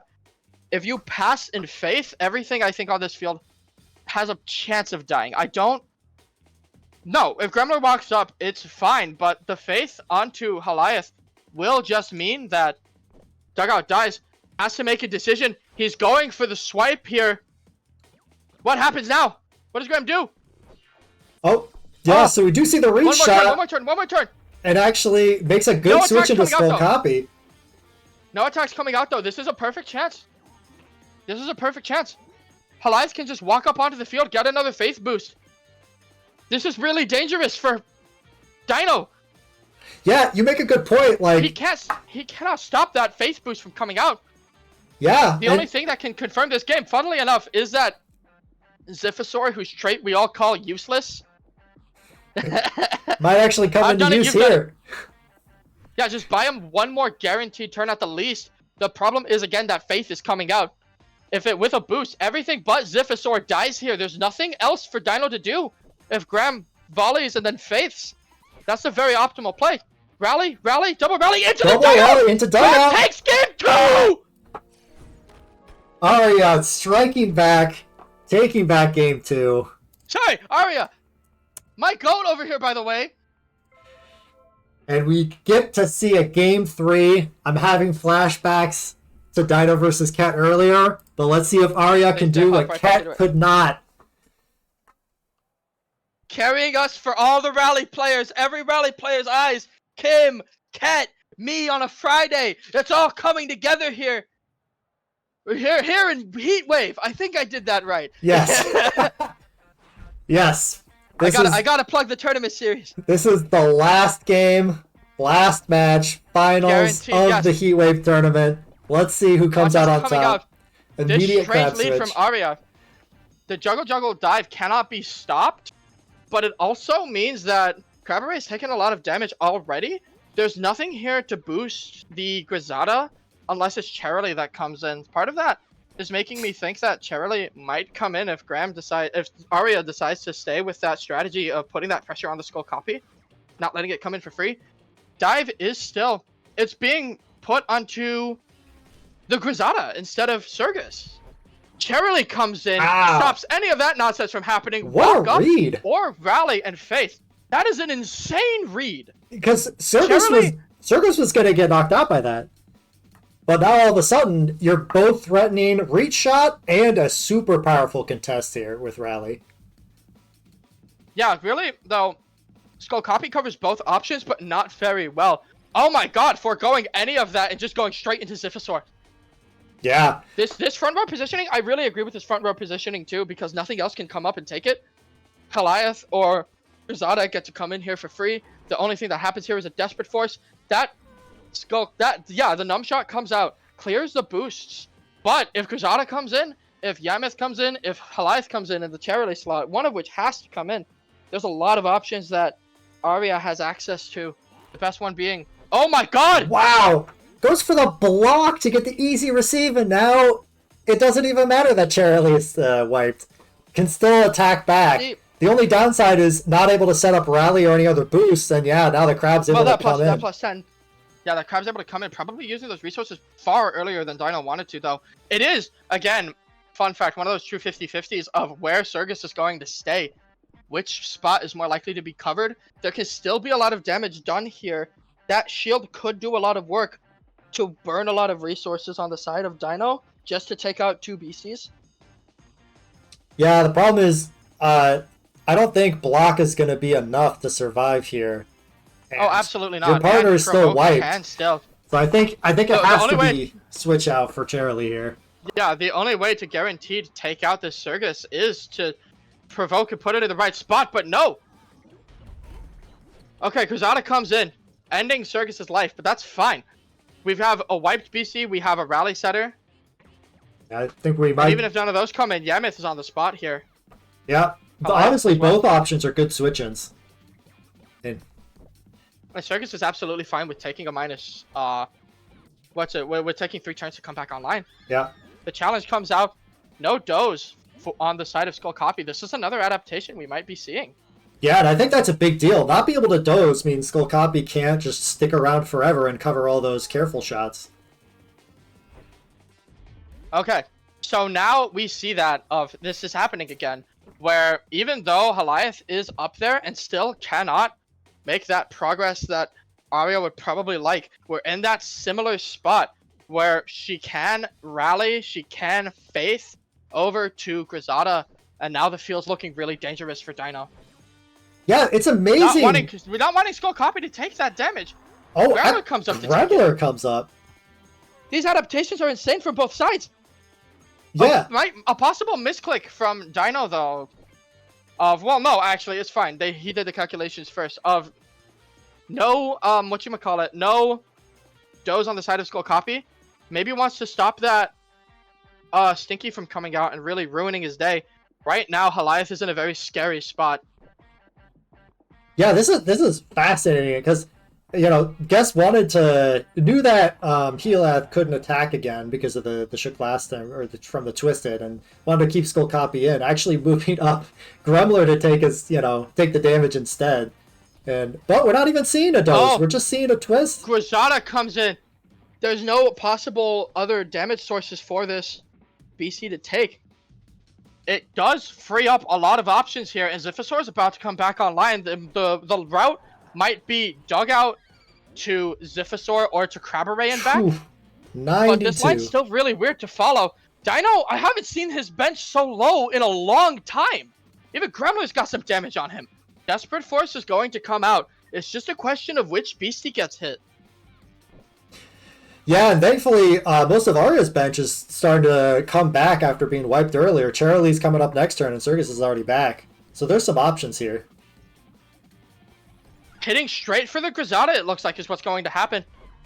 Yameth comes in to save the day! Yeah, that clutch spirit drop on the attack, allowing Grisada to survive there, where the preview for the damage would say otherwise. Great switch in there, covering both options. That's such good awareness on the side of Aria. If Aria careful shots here, that's going to reset the point. That's going to be very deadly for Dino. On the side of Dino, rather. It's another one of those soft 50-50s of where do you torch pass into? Burnout comes out. 92 damage on the side of this. Oh my god. Sorry, this game's too fun. 92 damage coming out of the side of this Crabberay. The Provoke coming out, going to be unable to block this shot. It's a matter of where Dino wants to hit into. I'm going to assume it's the Grisada slot, just because keeping if the point stays the same right now, it's too dangerous. I know Demolish is going to come out, clear this field effect, maybe die for the extra damage.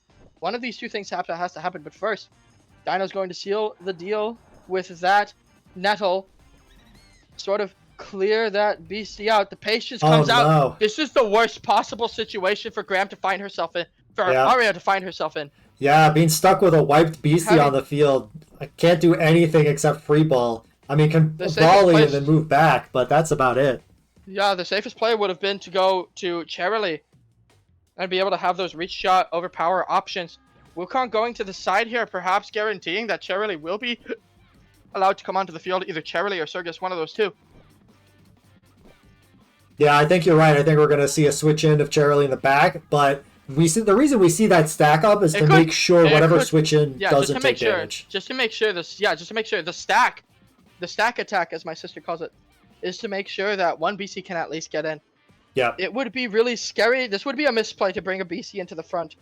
The real play here is to bring your BC safely into the back and then let your front go down. Cherily, in fact, is the one to take it. Dino up 2-0 in this nail-biting set.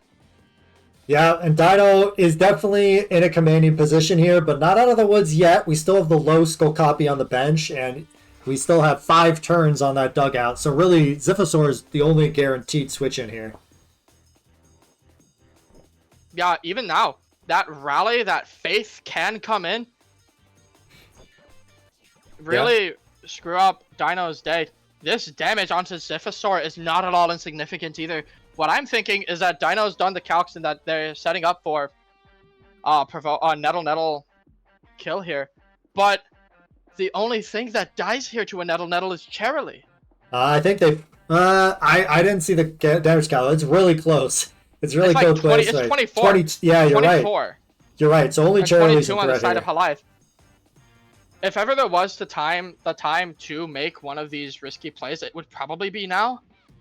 Dino's board doesn't look like it could sustain much more, which is insanity. Aria is playing so well with a team without provoke and only challenge into a team so reliant on its support and defensive actions. Yeah, but at the same time, Aria is definitely... cannot confirm the kill. Numbshot comes out. The Circus comes in! With faith! Halive has faith! Halive has faith! Yeah, we could see a move up Faith, and that's going to guarantee a knockout. If Circus runs up Faiths, a lot of things die here. Everything, in fact, on the board. Yeah, Torch Pass is not going to save anybody. And with Halive serving, that's huge. That's insanity. Actually, Aria Torch Pass... this line once more. Yeah, Torch Pass on the skull copy, I believe, actually will survive. So... Torch Pass on the skull copy, onto the Faith. We'll see it. Contest comes out. Yeah, 83. It lives. It does live. It hits that must-live choke point. The Nettle will come out, or the Provoke. One of these two things will come out. Rather, no, I forgot about Doze. Sorry. The Doze comes out. The Numbshot will also come out. This means that Cherily gets to come in for free or something similar. Yeah, I'm hoping to see here just with Halive, just to take my odds. It's really tough because I feel like Aria has to stall out at least 3 turns to make Cruzada, for some of the bench to come back, because Cruzada is still out for 3 turns. I believe Yammoth for 5. I feel like if they can stall long enough to get some of their beasties back, then they might have a chance to take a couple points in a row here. Wow, we're seeing a crab switch in? That is so brave. Possibly predicting that, oh my god, the reach shot predict does come true. Oh, Aria man. gets the point, but at what cost? Yeah, but now it's a free ball with Cherily. Cruzada comes back, though. Yeah, so we're going to see... copy on the field, able to come in. It really is, it might be another guess for game situation. Yeah. Or one of those no-win situations where Dino nettles twice and then launches off a really big attack. Yeah, and the Sweaty's starting to stack up, unfortunately, on some of these beasties. It is. It is a no-win situation, yeah. Demolish comes out onto the Cherily, and I think that's game. Yeah, unfortunately, again, just unable to play the long extended game that Dino wants to play. And, Dino was looking, pretty iffy there for a minute there. Honestly, the benches of both players getting really low. But it looks like... It's not technically over yet, but it's very difficult for me to see Aria winning, even if she does make this read. Yes, that is the end of the game. Good games to both players. What an amazing showing from Aria. Dino, of course, not dropping a single set on his way to win. What month is it? I was doing so good. May's You're doing so good. The May Heat Wave tournament that we have hosted here, the first Heat Wave tournament we've done. We finally have a winner. Congratulations to Dino, showing the dominance with the signature style that he puts together with Stall. Not the only Stall player, but certainly the most well-known one. I was saying at the beginning of this stream that Dino was the more passive between Wacky Worms and himself, but really showing me how to put my foot in my mouth over here.